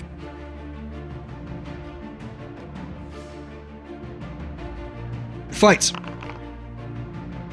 Bonk him. Dead. You are triumphant. Inside one of the orc's pockets, you find 1 gold piece and a hollow wooden tube. You put your findings in your backpack and set off west. Congratulations, that's your 2nd fight that you've won, chat.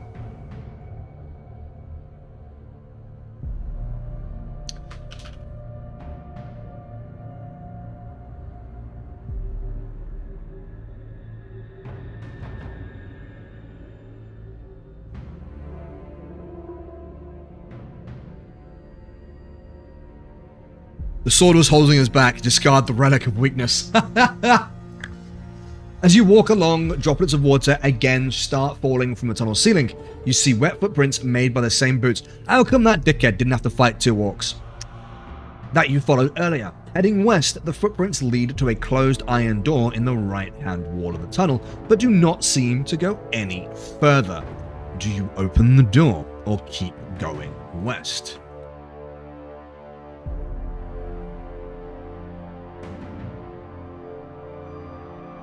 And the poll is ready. Door, door, door, door, door, door, door.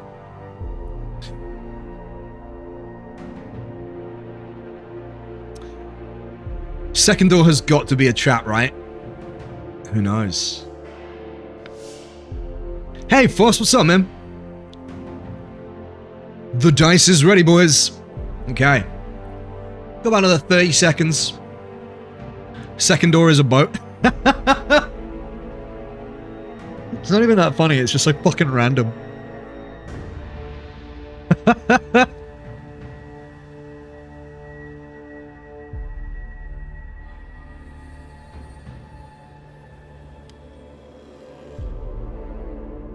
gonna roll the dice. Extreme sleep deprivation. Shit, man, you get some sleep. Yeah, I'm good, thanks. I'm good. You got nothing, Catnug. Sorry. A boat's a boat, but the mystery box could be anything. It could even be a boat. Alright, cool. We are opening the door. Huh. That does not bode well in the fucking slightest. However, he caked. Let's be clear. Is that one of the barbarians? The door opens into a large chamber where you are shocked to see one of your rivals, who has obviously met a sudden, gory death. It is one of the barbarians, and he is impaled on the several long iron spikes, which are fixed to a frame that has sprung out of the floor. A lot of rubbish and debris litters the floor, concealing a hidden tripwire, which he must have stepped on, and thus released the spiked frame. In the far wall is an alcove in which you see a silver goblet standing on a small wooden table. Will you? Do you search the barbarian? Wait, what are the options? What was alcove? Alcove. Continue west. And the pole is ready.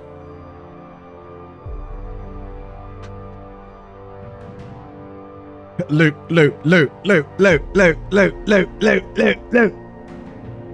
Let me negotiate with the 5-year-old satanic entity. Well, see, there's your problem.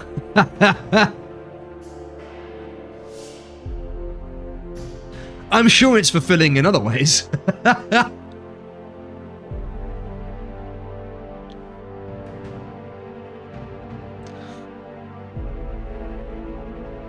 Dude, the amount of like new followers I get on Instagram, and I'm like, new follower, and then you look and it's like, hey, you want to commission you some art? And it's like, oh, fucking kill me now. Bunch of loot goblins in chat, yeah, fucking standard. The pouch on the barbarian's belt is empty, apart from some strange looking dried meat wrapped in cloth. I like the way it's just like, do you fucking shove it in your face? Eat the meat. Leave it and walk to the alcove. Leave and head west. Oh, hold on. Hold on.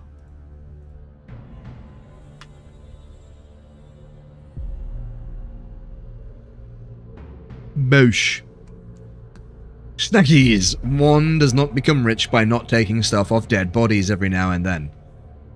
That's one of the things I always find funny about, like I'm playing through Pillars of Eternity at the moment in my own time, and you just turn up with like all the shit weapons that you have stolen off every single corpse that you've come across, and it's like some poor blacksmith in the arse end of nowhere, and you just fucking dump all this shit, and the blacksmith's like, here's some money, thank you very much, because he's never going to sell it.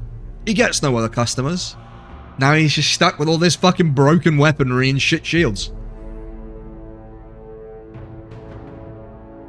Eat the meat. The meat contains herbs, which will increase your strength. You gain 3 stamina points.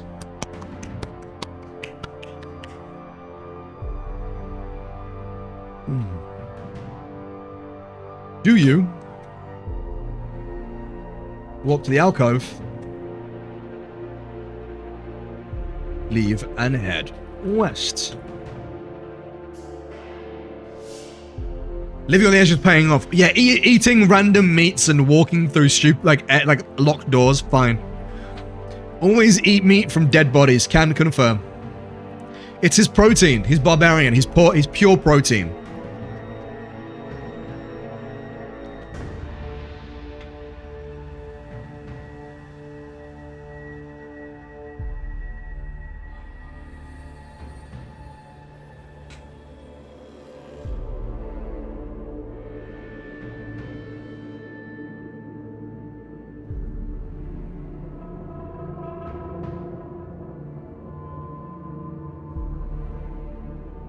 walk to the alcove. You walk slowly over to the alcove, carefully checking the floor for any more hidden traps. You see the goblet contains a red, sparkling liquid. Will you? Oh, fuck me. Okay. Will you? Oh, no, sorry. Do you? Drink from the goblet. Leave. And head west. Start poll. Boosh. Oh, fuck, it's got Tizer. Drink the Tizer. Guess what we gon' do? Ha, ha, ha, ha, ha, ha. Don't forget, this is all to get excited for the brand new playthrough of Baldur's Gate that I'm doing. I've never beaten that game. We're going to start playing Baldur's Gate this Sunday. So if you want to be there for character creation, maybe even influence a little bit, then make sure to be there. I have an amazing name picked out for the character. It's made me giggle the entire, 3 days I thought of it. Emma has had to suffer my giggling at what I think is the best joke in the world. Drink the wed liquid. Lifting the goblet releases a spring catch and a dart shoots out of the wooden... What the fuck? Lifting the goblet releases a spring catch and a dart shoots out of the wooden table leg. You are lucky. You need a luck score of 11 or below, and you roll a luck score of 10. Your reflexes are sharp, and you quickly jump aside. The dart whistles past, only just missing you, and thuds into the opposite wall. You see the goblet lying on the floor and the red liquid running away in rivulets over the grey stone. At least the goblet may be of use, so you put it in your backpack. Jesus. Fluffy McGrubbins? No. Far funnier than that. The passage soon leads to a junction. You notice more footprints on the floor, possibly as many as 3 pairs, heading north from the south passage. You decide to follow them. Oh, we're back here, boys. Passage opens into a wide cavern, oh, for fuck's sake, let me start again. The passage opens out into a wide cavern, which is darker but much drier. Ahead, you see the footprints gradually fade, then disappear. There's a large idol in the center of the cavern, standing approximately 6 meters high. It has jeweled eyes, each as big as your fist. There are 2 giant stuffed bird-like creatures standing on either side of the idol.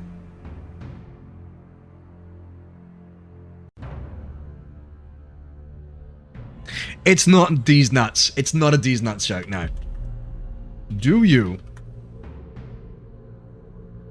climb the idol? Cross the room. Start poll. Boosh. Your poll. Oh, it's this side. Boosh. The poll is ready, unless you're on TikTok, where it's down there. If you're on YouTube or TikTok, you can come and vote on the poll by coming over to the Twitch chat. It's twitch.tv/TwistyShape.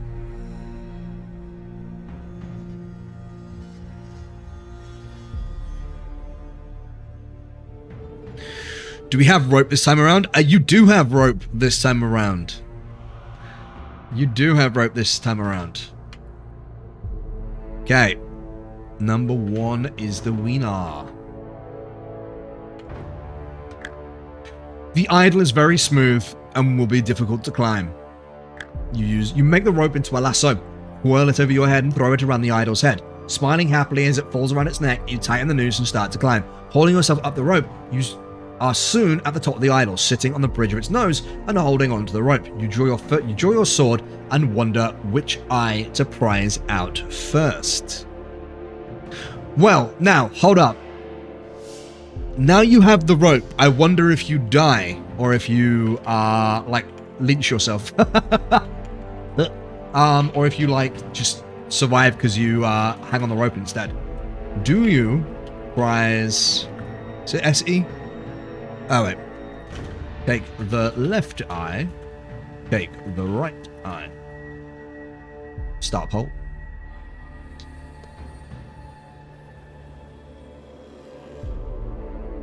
The dice is ready. Once people are used to the dice, I'm going to stop saying that, but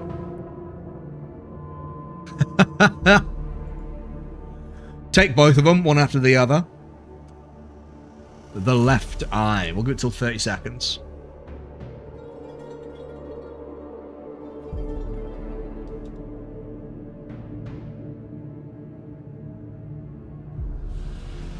What time are we on? Cool. I might take a break in a second to get a drink, because this is... Whew, thirsty work, boys. Thirsty work. And we're at a minute. Okie dokie. Take the left eye. As you touch the idol's emerald eye, you hear a creaking sound below. Looking down, you are shocked to see two stuffed birds flying off. Their wings flap in jerky movements, but are soon above you and look set to attack. Fight the flying guardians one at a time, but your skill is reduced by 2 during this combat because of your restricted position. And away we go. Oh, first one goes to you. You hit the flying guardian. Chat, first come, first serve. Fight or luck? Fight or luck? Fight. Hit me again. Fight or luck? First come, first serve.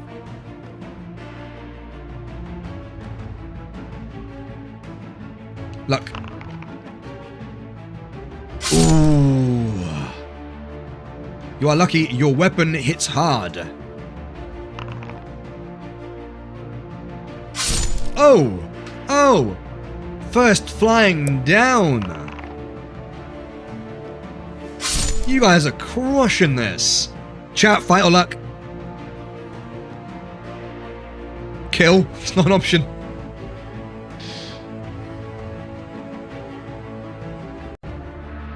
Fight. Oof. Okay, you're good, you're good, you're good. We're gonna get luck. The wound is worse than you thought. Take 1 more damage. Chat, fight or luck?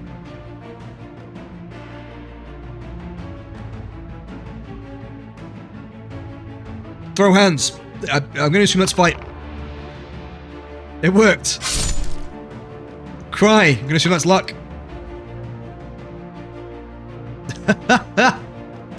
Do 1 less damage. Oh, he's nearly down. Fight or luck?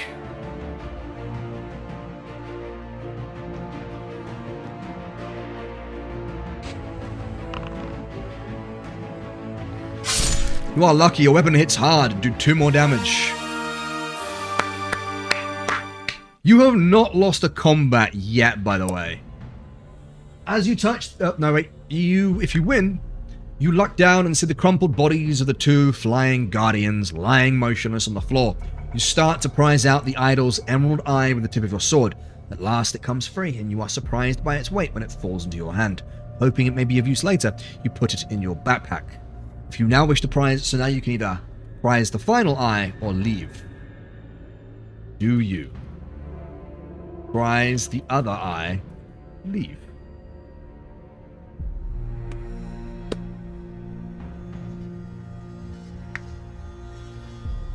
You did it, Emma. It's sharp. You did it. You want a bookmark? We can bookmark. You have 3 bookmarks left. I feel like I should be doing this with more gravitas. You have 3 bookmarks left. Pull out his eyes. We still got some more votes to come in. I'll let you guys keep voting. Do you prize the other eye, or leave? I love the fact you still want to take his other eye. You could have left at this point, but nah. Nah, we'll take his other eye. Do we know what his other eye does? Yeah, kinda, but we'll fucking take it anyway.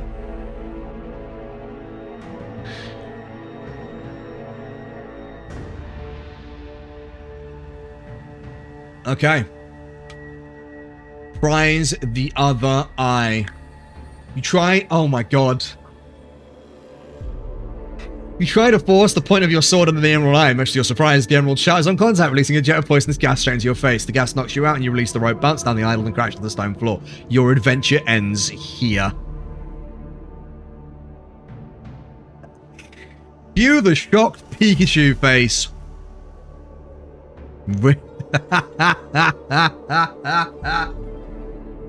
I am shooketh.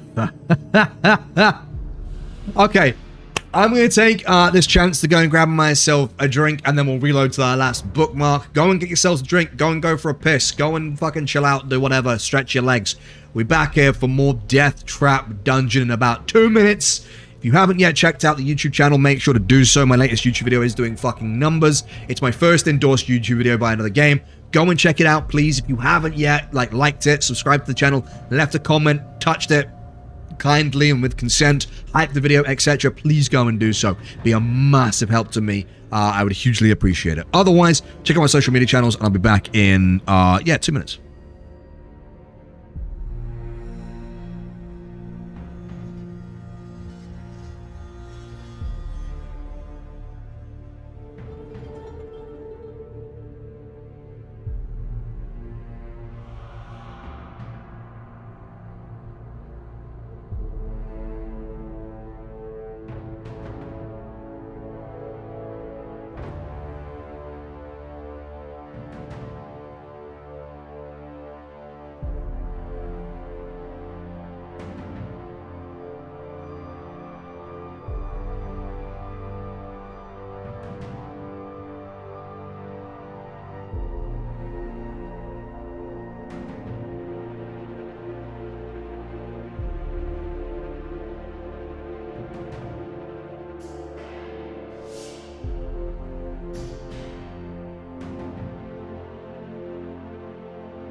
The crisp, refreshing taste of a fucking lukewarm Pepsi Max. What's up? I'm back. Right. Your motherfuckers are dead. Let's get you back on your feet. Bosh. Okay. I won't bother doing a fucking poll this time, because if you end up voting to prize the right eye out again, I don't know what I'd do myself. So we should crack on. Back on solid ground, once again, on the cavern floor, you try to shake the rope off the idol's neck. Suddenly your luck has run out. You need to score a 6 or below. You rolled a luck of 8. Despite all your efforts, you cannot get the lasso off the idol's neck.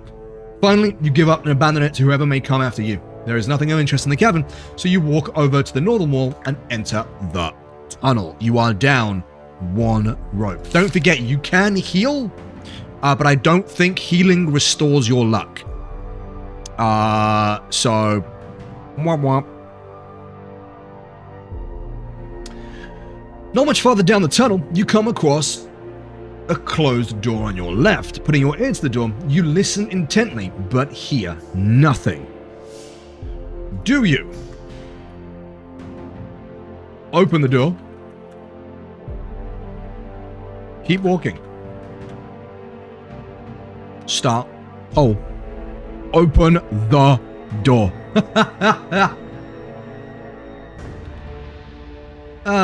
Yeah, sounds about fucking right. Sounds about right.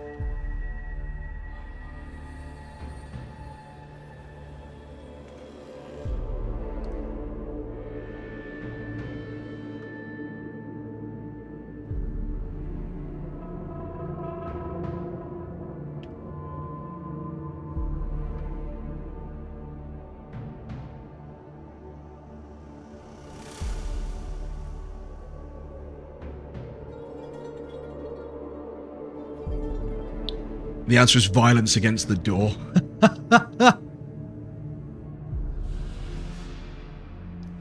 Yeah, you would make a perfect D&D player, because everything you're saying right now.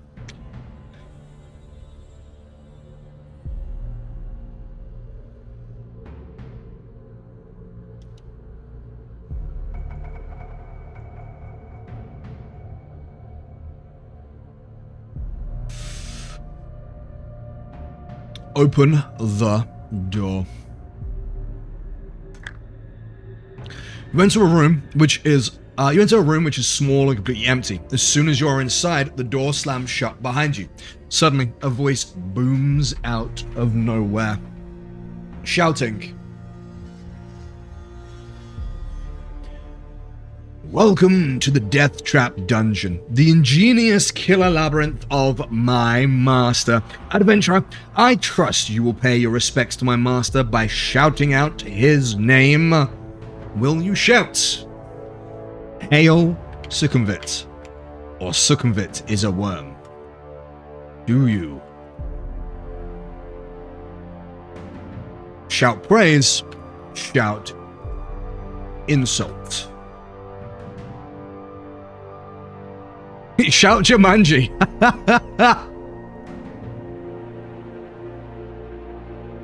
I mean, no. Oh, fuck. So, I think we're shouting an insult.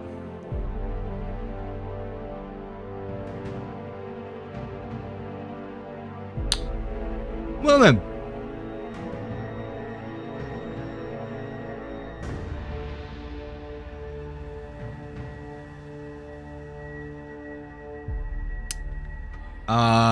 Succumvit is a worm. Once again, the mysterious voice calls out, only this time, to your great surprise, in a far less threatening tone. Good! My master likes those who show spirit. Take this gift to help you. It will grant you 1 wish, but only 1 wish. A gold ring magically appears as if out of nowhere and lands at your feet with a gentle tinkle. You pick it up and put it on one of your fingers. The door opens and you step back into the tunnel to continue north. Turns out insulting people kind of works. Holy shit, that is horrifying. I hate that. That is fucked up. The tunnel twists and turns, but keeps steadily north. Ahead, you see a thin shaft of blue light streaming down from the ceiling to the floor. It sparkles and shimmers, and you can see images of laughing faces in the light. If you wish to walk through the light, turn to 229. If you would rather walk around the light, turn to 107.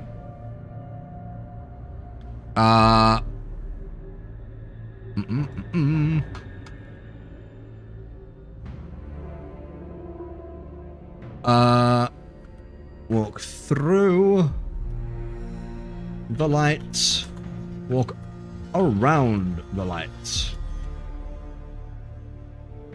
There you go. Ready when you are.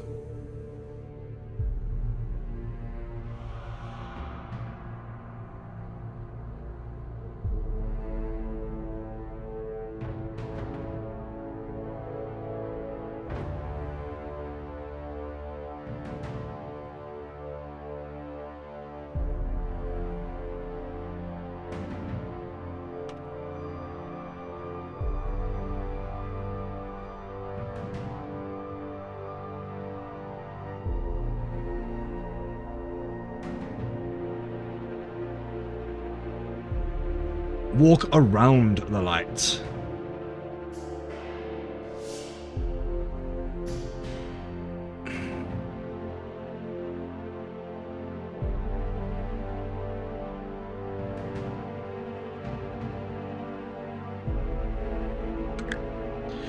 You come to an arched doorway set in the right-hand wall of the tunnel. The heavy stone door is closed, but there is an iron latch and round handle.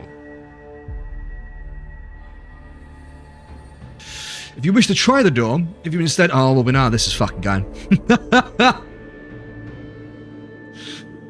Do you?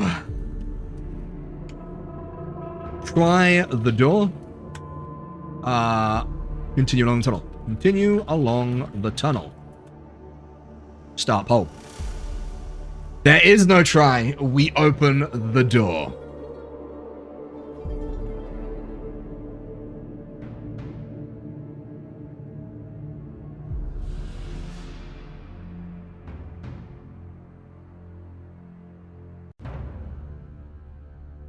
Hey Panda, what's up? Welcome to the streaming.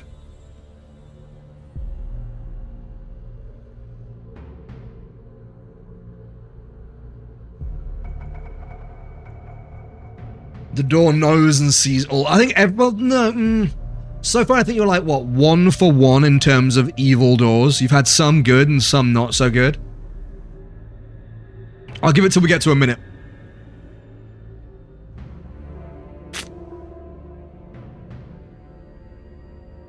It looks like we're trying the door, boys. The door... Oh, fuck. Man, I haven't seen Charlie the Unicorn in ages. Alright. Try the door. What the actual fuck? Is that a pile of, like, maggots? Or is it snakes? I can't tell. No, well, we've had enough for maggots these days. If you missed the story at the start of the stream...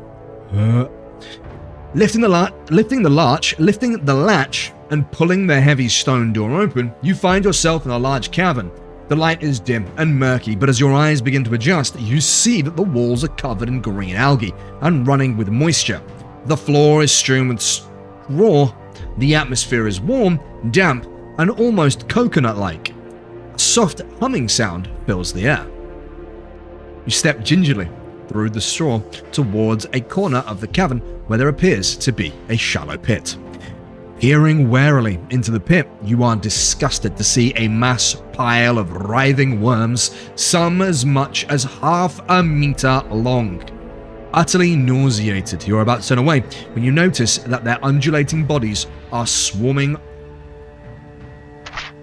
round a dagger, its point held fast in a crack in the pit floor. The hilt is cased in black leather studded with opals, and the blade is fashioned from strange reddish-black burnished metal you've never seen before.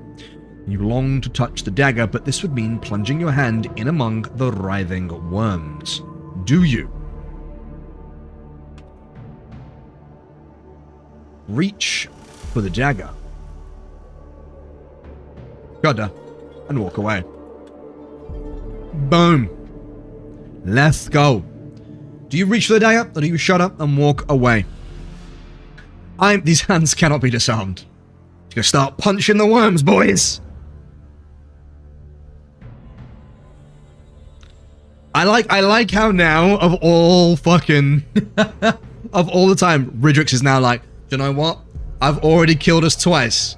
Now I'm a back off this time. I'm a chill this time. You guys got another 30 seconds.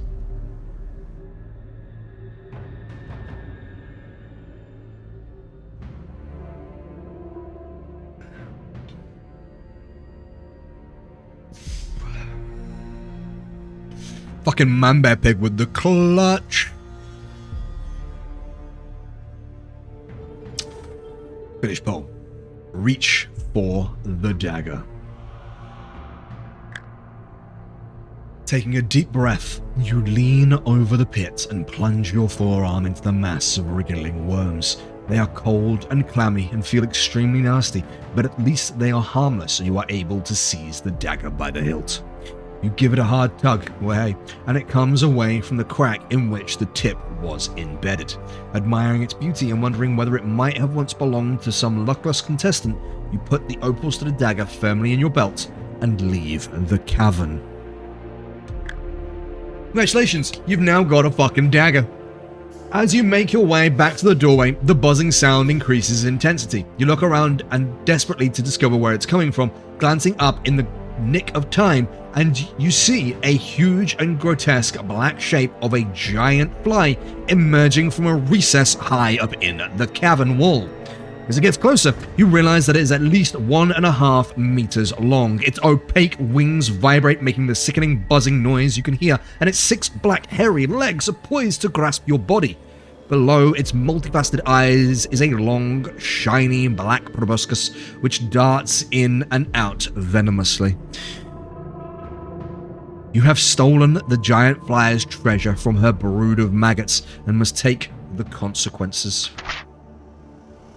Test your luck. It's a cease. Unfortunately, you need to roll a 5 or below, and you roll a 6. The giant fly dives down and seizes you with 4 of its legs. It climbs quickly back to the roof of the cavern, and you find yourself dangling helplessly from its grasp. Then, to your horror, it suddenly releases its grip and you fall 10 meters to the floor, landing heavily. You must roll 1 dice to deduct its number from your stamina score. 5. If you are still alive, you draw your sword just in time as the giant fly swoops down to try and recapture you. You manage to evade the outstretched legs of the diving giant fly. Stepping back, you draw your sword and prepare to fight the hideous insect as it turns to attack you again. Heal? You can't heal one in combat, unfortunately. You can fight or escape. I leave it up to you guys, chat. Fight or escape. You've got 10 health left. Fight. You hit. Fight, luck, or escape. Fight. Ooh. Down to 8. Fight, luck, or escape. Fight.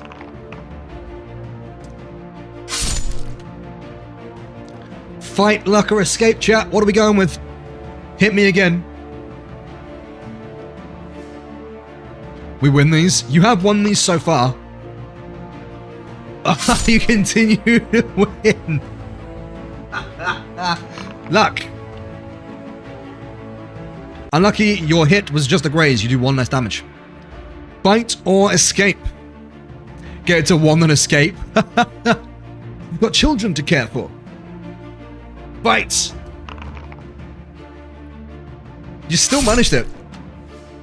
Fight, luck, or escape. You have 12 skills, so whatever you roll on fight, you get plus 12. Like the fly has to.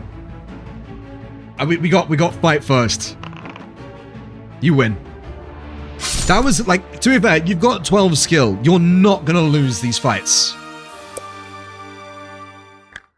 You wipe the vile yellow slime from the blade of your sword and walk quickly to the door, back into the tunnel, and head north. The tunnel ends shortly at a junction. Looking left and right, you see a narrow passage disappearing into the dim distance. So you can go west or east. Take that, Goldblum. Do you go west and go east? The poll is ready when you are. 1 for west, 2 for east. I realize it should probably be the way around just because of reasons, but it's not, so...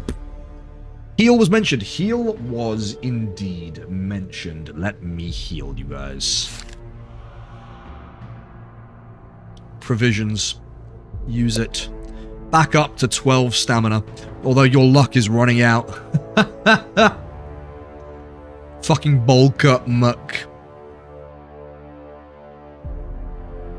Mullet.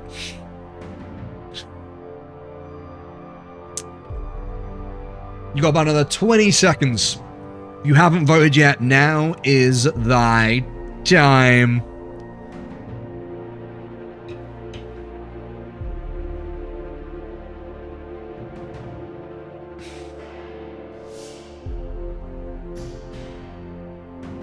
Okay, looks like we're going west.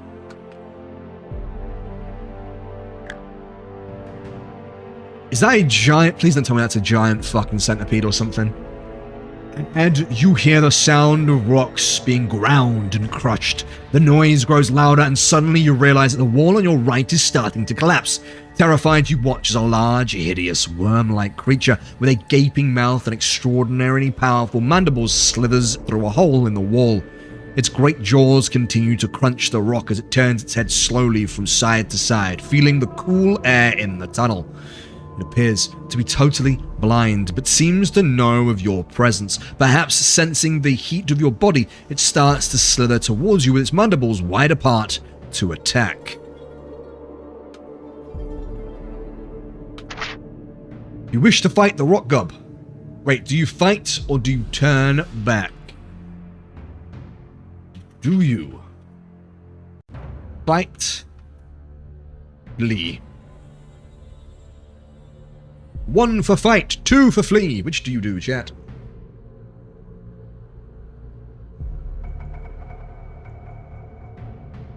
Reverso. Beep, beep, beep. Ain't fucking with this bitch.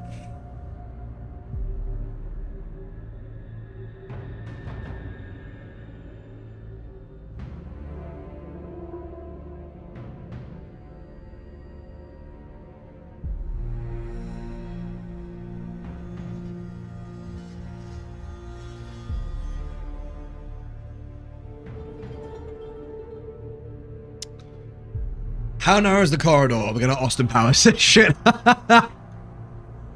Play. Man, I am surprised chat is running from a fight. You walk down the passage and soon find yourself standing at the edge of a deep, dark pit. It's my mental health. The passage continues east on the other side of the pit. You think you could possibly jump over the pit, but you are not sure. There's a rope hanging down from the ceiling over the center of the pit. Will you? Oh, fuck. Okay, do you throw your shield and jump after it? Jump over carrying everything.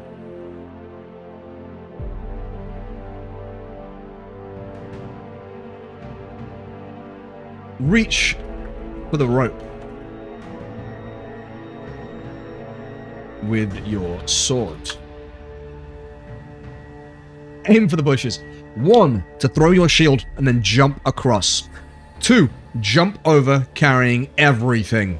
3, reach for the rope with your sword. Now bear in mind, you haven't bookmarked for a spicy minute, chat, and you have 3 bookmarks remaining. So you can save if you want to.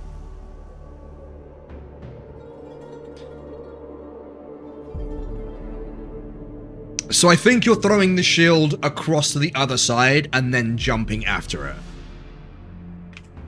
It says throw your shield over the pit and jump after it.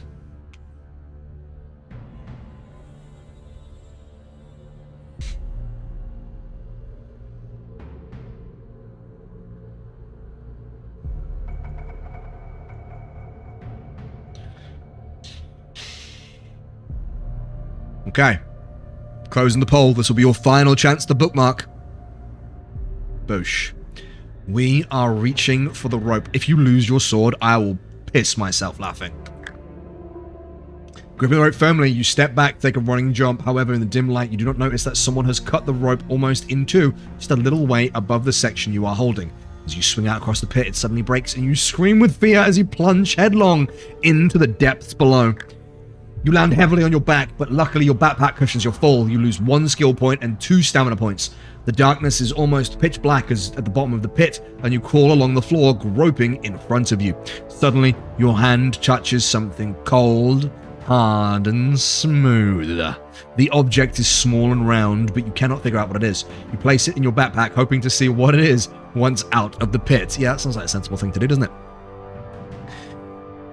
You continue to crawl forward, and soon you reach the pit wall. It is too smooth to climb, and you have to cut your hand and toe holds in it with your sword. This takes a long time, but finally you climb out of the pit on the east side.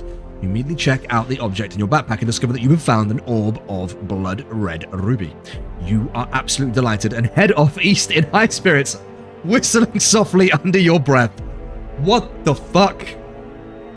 Hi, I broke my spine, but I found this amazing jewel. You lucky bastards. You lucky bastards. Absolute jokes.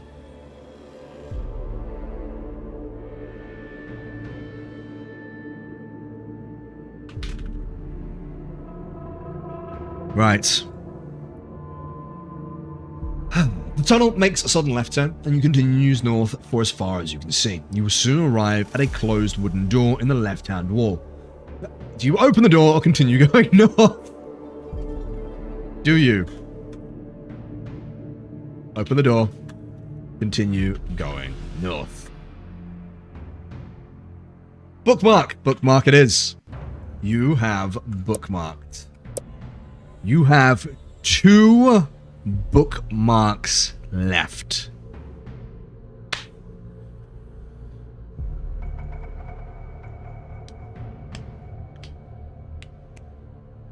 If we don't finish it tonight and you're still alive and we still want to play this again next week, I will refresh your bookmarks next week. If we want to continue playing this, I leave it up to you guys. Once we still got a ways to go yet. But yeah. Cool. Looks like we're opening the door.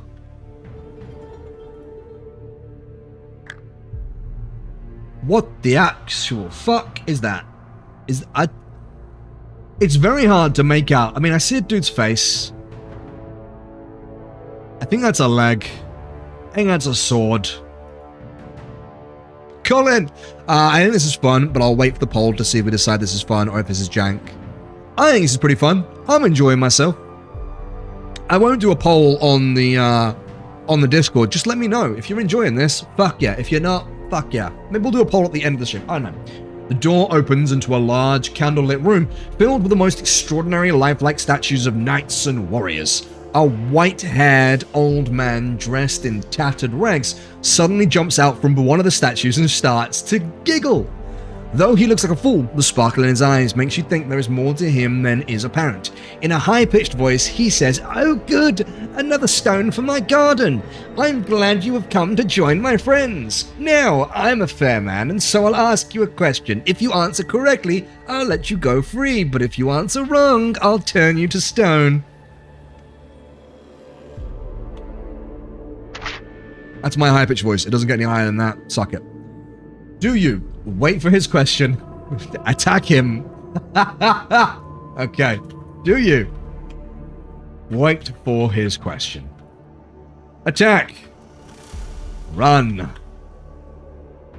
The poll has begun. 1 for wait for him. 2 for attack. 3 for run. Old man offers to make me hard. I didn't realize it was set in Birmingham. Dude wants to do it for a bottle of Frosty Jack cider.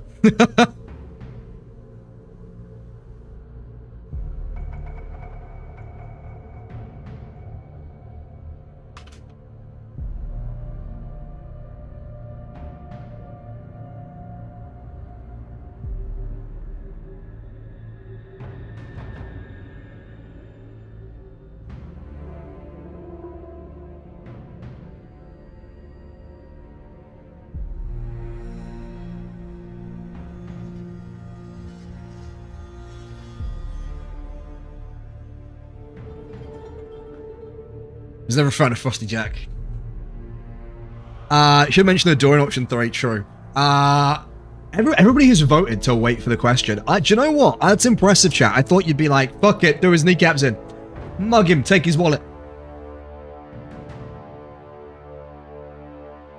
The old man points at one of the statues and you recognize it immediately. It is the knight who started the Trial of Champions, the agonized look on his face locked in stone for eternity.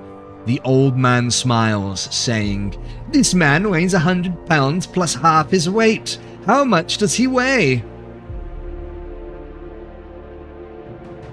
What will you answer? That feels like a trick question, but okay. Do you? Answer 100. Answer 150. Answer 200.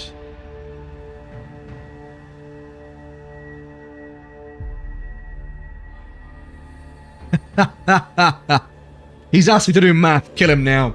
This man weighs 100 pounds plus half his weight. How much does he weigh?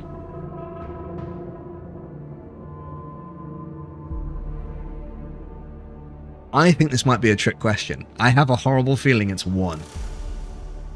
The man weighs 100 pounds. How much does he weigh? 100 pounds. He weighs 100 pounds.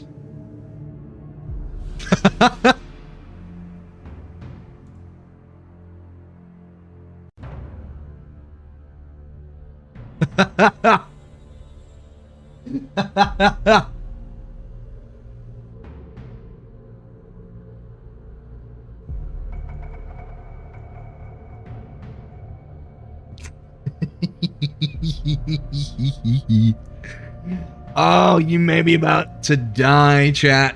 You may be about to die. Oh, I love a good fucking riddle, man.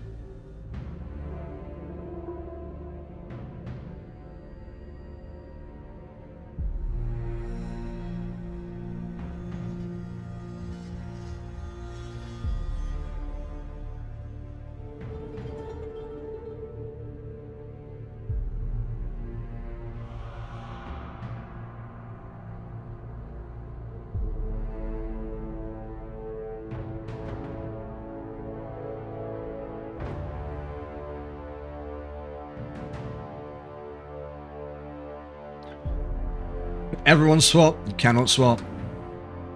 Answer is... Wait, our answer was B, which was 150. Still smiling, the old man looks to you. Wrong, he says quietly. Before you're able to do anything else, the old man mumbles a few strange words into the air. You feel muscles harden and your skin go taut. You start to panic, but there is nothing you can do to stop the petrification of your body. Your adventure ends here. Oh, y'all fell for the oldest trick in the book. You guys fell for straight up the oldest trick in the book.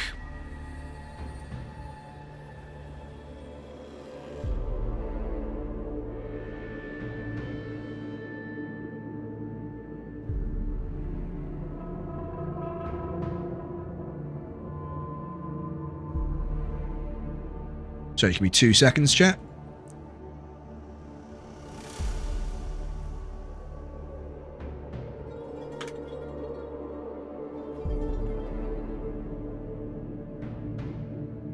No, it's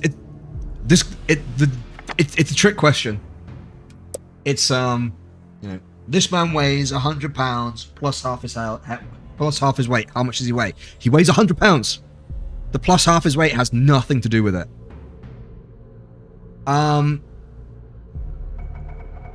Okay, I will do it so you can either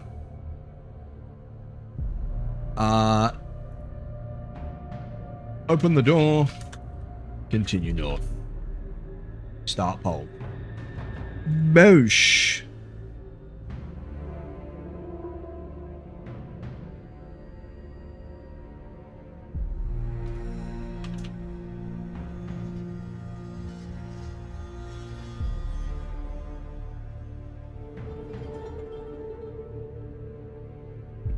When we get to the old man, we break his knees. Yeah, okay, we open the door again. We open the door again.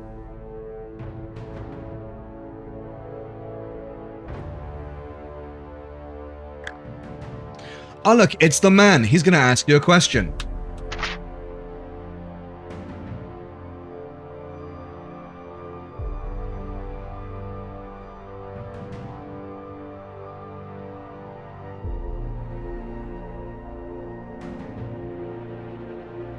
Bosh. Poll is up. Do you 1, wait for the question, 2, attack him, 3, run like fuck?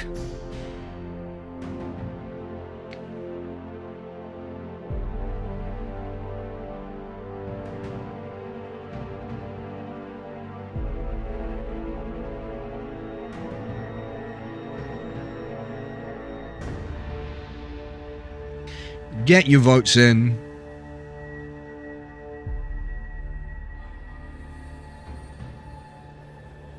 Anybody can vote, by the way. If you're lurking in the background, just spam 1 or 2. Anybody can vote right now. And I believe the dice is up for a spin as well, if you guys want to have a chance of winning a prize. Part of me wants revenge, but part of me wants to know what happens when we get the right answer.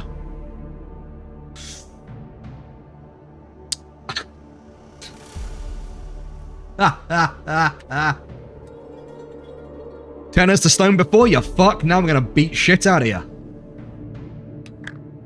You draw your sword and rush towards the old man. He raises his left arm and suddenly you hit and bounce off an invisible shield. Do not be foolish, my powers are great. The old man says calmly. If you don't believe me, watch this.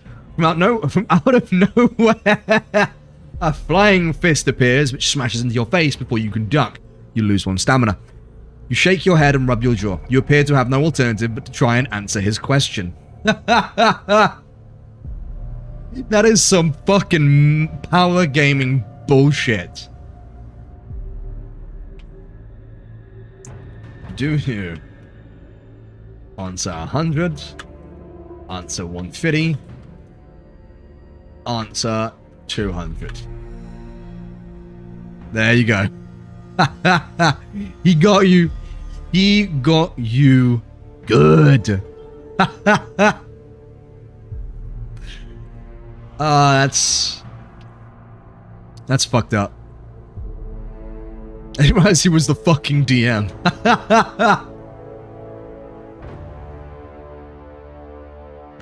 Somebody voted 200. Who voted 200? Hold up. Archer. I don't know the question. Sorry, the question is, this man weighs 100 pounds plus half his weight. How much does he weigh? Quizmar. Thanks, brother. Appreciate it.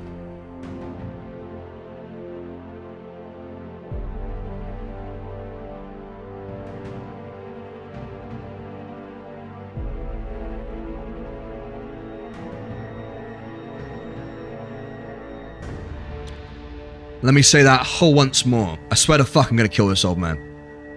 I'm pretty certain the answer is 1, right? But one more time, I need y'all to roar. This man weighs 100 pounds plus half his weight. How much does he weigh? The answer is 1. The answer, chat. The answer is 1. Okay. This man weighs 100 pounds plus half his weight. How much does he weigh? 100 pounds. Okay, let's see if my smug attitude is correct. Let's find out, because I could be fucking wrong.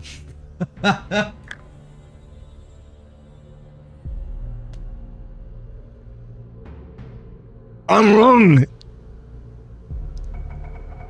Wait, how is it 200? How is it 200? Now, fuck that, is it 200?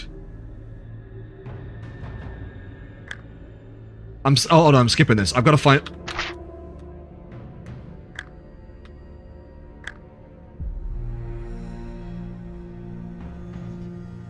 How is it 200?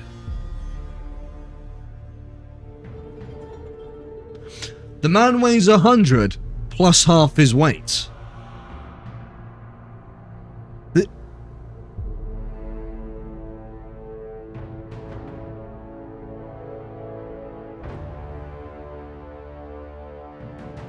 Oh! The man weighs 200, so he's 100 plus half his weight. Man, my smugness instantly gone. I'm just gonna.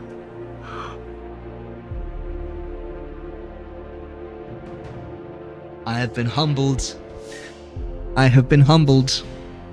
I'm just gonna hang out down here for a bit. Just gonna chill out down here with the fucking worms where I belong. My bad.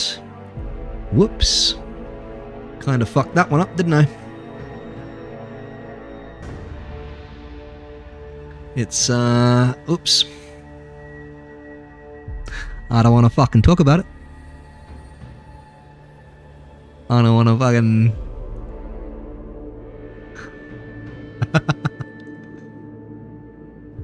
Just gonna hide out down here for a little bit. Just gonna hang out down here.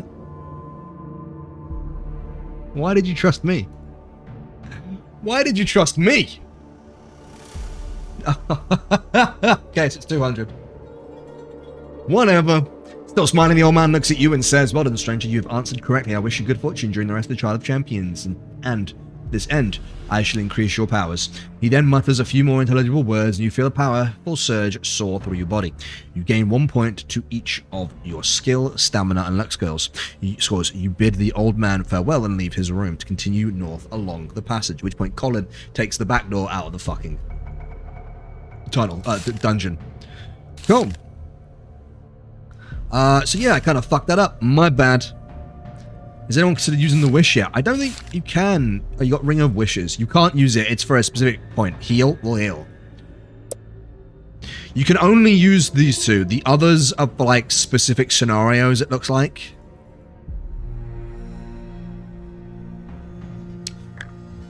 Only a few meters further down the passage, you see another closed door in the left-hand wall. The letter X is scratched. Wait, do I have to look on the map how far you've come so far? Like, you've done pretty well so far. So that was the last time you guys played, yeah? And you went Iron Bell Way. This time you went Labeled Boxes, Eastern Path, Clear Liquid, Door with Iron Plate, Orcs, Closed Iron Door, Barbarian's Corpse, Jewel-Eyed Idol, Flying Guardians, Disembodied Voice, Laughing Faces, Pit of Worms, Giant Fly, Rock Grub, Deep Dark Pit, Ragged Old Man, and now you're at the X-marked door. So you'll have come pretty fucking far so far. You're doing, I don't know how far this shit goes, but I'd say pretty fucking far.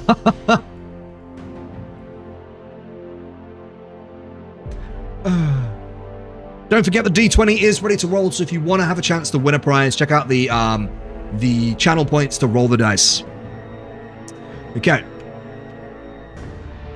Do you open thy door? Continue on. You gotta roll a 20 to win a prize.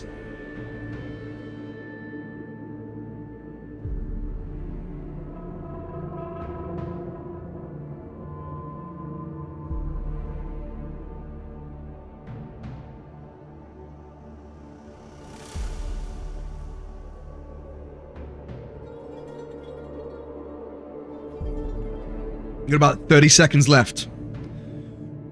Gonna quickly plug one more time while we're waiting for people to vote. If you want to check out my latest YouTube video, one of my greatest YouTube videos, one of my most endorsed YouTube videos, because yes, we collaborated with Wildheart for a brand new YouTube video about Wildheart and everything your motherfuckers need to know about why you should be hyped for this upcoming co-op game. Go and check it out, !YouTube in chat, but otherwise youtube.com/twistyshape. It's a fucking great video, super proud of it. You should check it out. I still can't work out how retention works on YouTube, but I'm trying to figure it the fuck out. It's weird, it's wonderful, it's strange. As one would expect, we are opening the door. Oops, wrong page.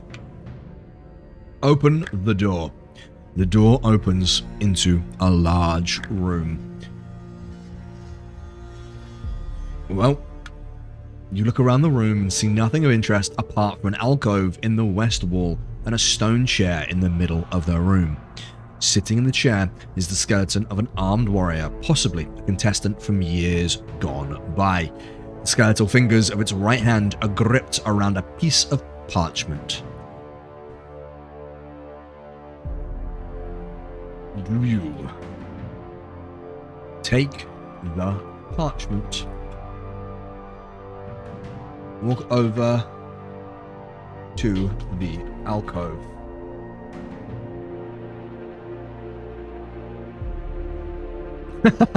His tax papers. An alcove in the west of the wall and a stone chair in the middle of the room. Oh, I have a horrible feeling about this. I have the worst feeling about this. Take the parchment.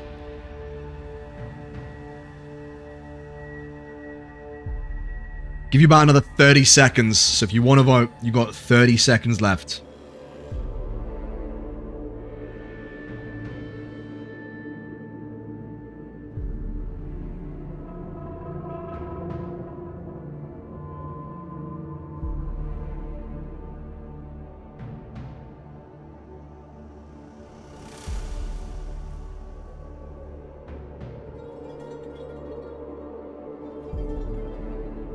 Ready to die for his Tesco shopping list.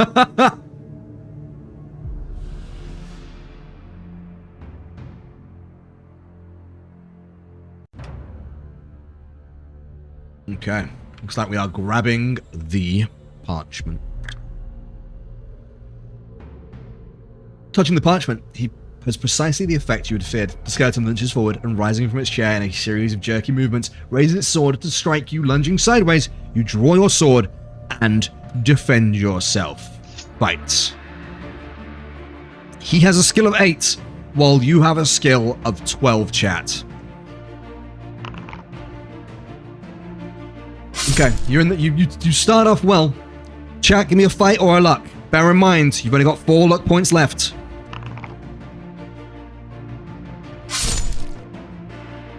Fight or luck, last one. You could have a perfect fight here. Unfucking touchable. You didn't even take any damage from that. Escape. Once again, you reach for the parchment, only this time it is lying amidst a pile of broken bones. Unfolding it, you see a map of a room and a drawing of a hideous creature inside it. Beneath the monster is a rhyme which reads, "Should you meet the manticore, of its tail beware. Shield yourself against the spikes flying through the air." You fold the piece of parchment and put it in your backpack, repeating the rhyme over and over to yourself. You walk across to the alcove. "Should you meet the manticore, of its tail beware. Shield yourself against the spikes flying through the air." At the back of the alcove are some steps leading down into a cellar. Cobwebs brush your face as you descend. The cellar ceiling is quite low, and the floor is strewn with rubbish and debris. In the middle of the wall opposite you is an archway which leads into another crystal-lit tunnel. There are large mushrooms growing on the rubbish to your right. Fucking hell. Do you? Continue onwards. Stop and eat the mushrooms. The poll is ready. 1, for continue onwards. 2, for stopping to eat the mushrooms. Oh, fucking hell. Oh, I kind of hate this. I have a horrible feeling about this.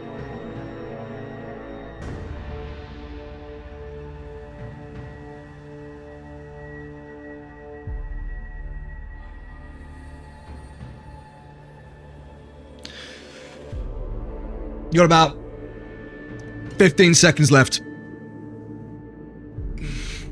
Super Mario has prepared me for this, Jay.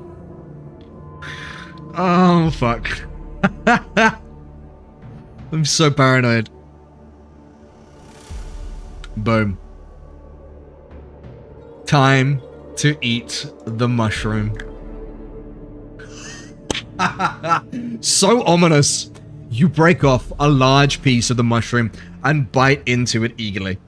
Immediately, your stomach feels bloated, and you can even see it beginning to bulge below your belt. Your whole body starts to expand, bursting out of your clothes with a loud ripping sound. You grow bigger, and soon your face is pressed against the ceiling. The mushrooms you have eaten are much sought after by wizards for their growth potions, but to you, they spell doom. You are too large to ever leave the cellar, and your adventure ends here. The end.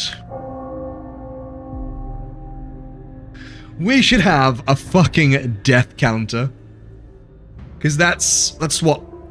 1, 2, 3. That's your 5th death, chat. Oh.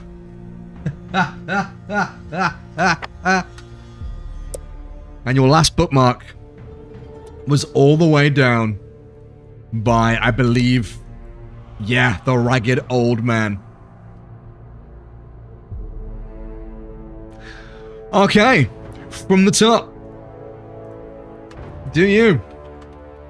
Open the door. Move onwards. You brought this on yourselves. I'll tell you what, hold on.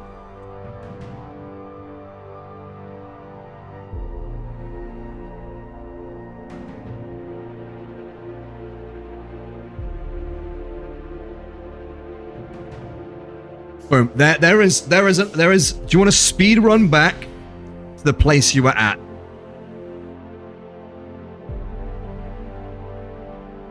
One to speed run, 2 if you want to make new choices from the beginning, or from this point anyway.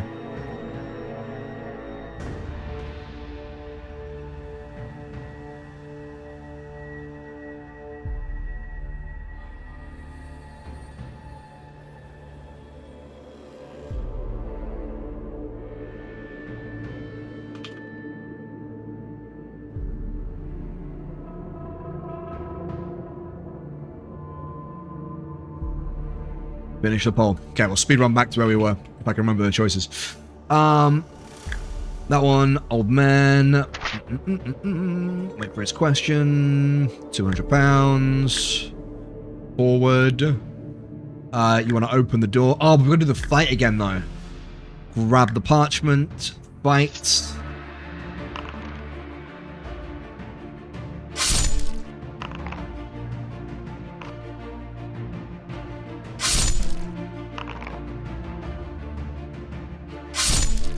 Fuck him up, chat. He is a bitch. Okay. Do you want to vote if you eat the mushrooms again? The tunnel continues west for several hundred meters, finally ending at some steps leading to a closed trap door.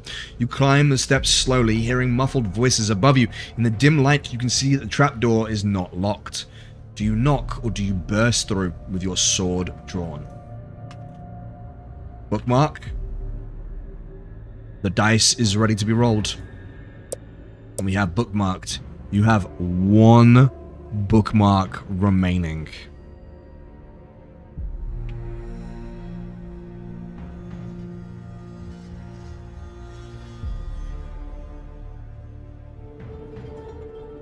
And the poll is ready.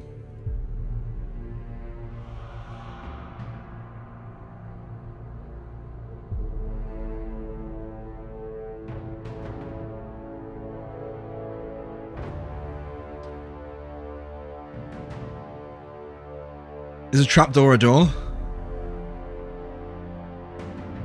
I don't know.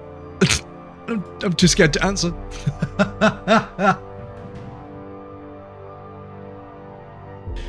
I got another 30 seconds to vote. Do you knock politely and ask who's there? Or do you smash your motherfucking way through like, sup bitches, I'm the Kool-Aid man? The choice is yours, motherfuckers.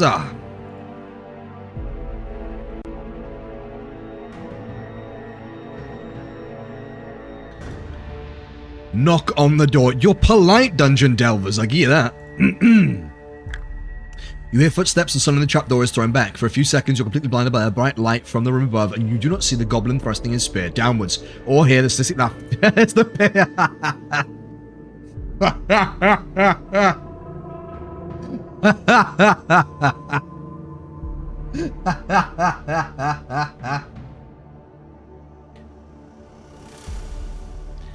For a few seconds, you are completely blinded by the light from the room above, and you do not see the goblin thrusting his spear downwards or hear his sadistic laughter as the point pierces your neck.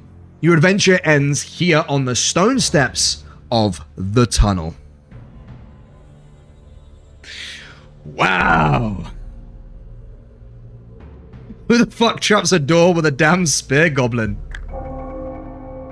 Oh.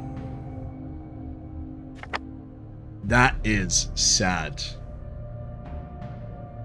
What time we at? Okay. I'll tell you what. I'll put one final poll up.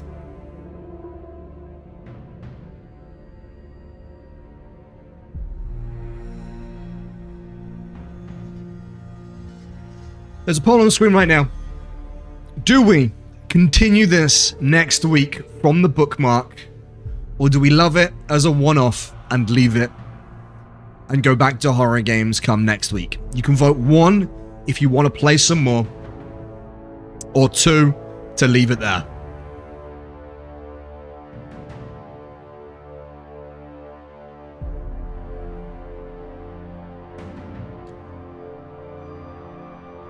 I'm down for either. I'm enjoying this. Like, this is good fun. But, it's up to you guys. You guys have got fucked up so far, though, admittedly.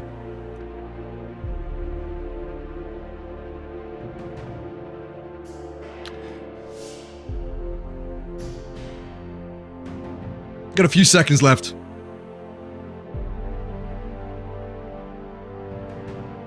I might put my own music on next time, though, because goddamn. Okay, cool. We will pick up where we left off then, next week. We will play some more DEATHTRAP Dungeon and pick up where we left off. Because, do you know what? I find that incredibly fun. It's a good giggle. It's something different, and it's going to get us ready for the stream coming up on Sunday. Because this Sunday, that's right, this Sunday, we will be playing or beginning our journey through Baldur's Gate 3. I have tried a number of times to beat this game, but unfortunately, I have this problem where I get distracted. So we're going to be trying to get through on stream a playthrough. We will have Twitch integration on, probably. I would say, like, most likely we'll have Twitch integration on. I can't remember. Can someone refresh my mind what the Baldur's Gate Twitch integration actually does? Like, does it force me to make certain choices? Or do they, is it like, this is what chat would like to see?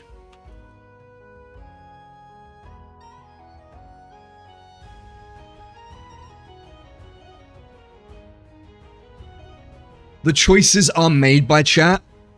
Probably not then. If it's just what chat would like, then I'll fuck with that. Like, I'll happily do that. If it's you have to make this choice because of chat, then no. Maybe I'll think about it and be like, channel points or something. Okay, that's fine. If it's only to vote, that's fine. Cool.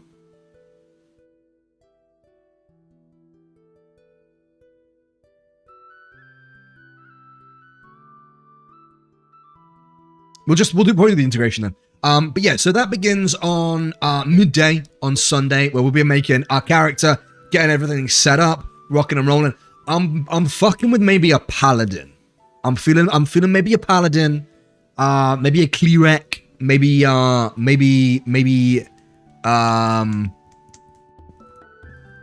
No, I'm thinking Paladin. I'm thinking Paladin. I could make human male fighter, but human male fighters tend to be my go-to one. Dark Urge Oathbreaker. So, depending on how well we do, depending on how much we enjoy a playthrough, I do want to do a Dark Urge playthrough at some point, but that might be like way in the future. I have to beat the game first, and every time I played it, I've got to Elf Song Tavern and then piece the fuck out. So, I need you guys to hold me accountable on this one. Sekiro will be returning on Wednesday next week, so we will beat Sekiro still. We took this Wednesday off just because I was fucked. Had raging toothache, and there's no worse pain than toothache than maybe a sore throat. If you haven't yet checked out the latest YouTube video, please go forth and check that out. We were able to collaborate with Wildheart, a brand new upcoming co-op RPG game that I was stoked for before they asked to collab. So please go and check it out. I would 100% appreciate it. It is one of my proudest videos yet. Go and interact with it, give it a like, leave a comment. That massively helps with the algorithm and everything like that.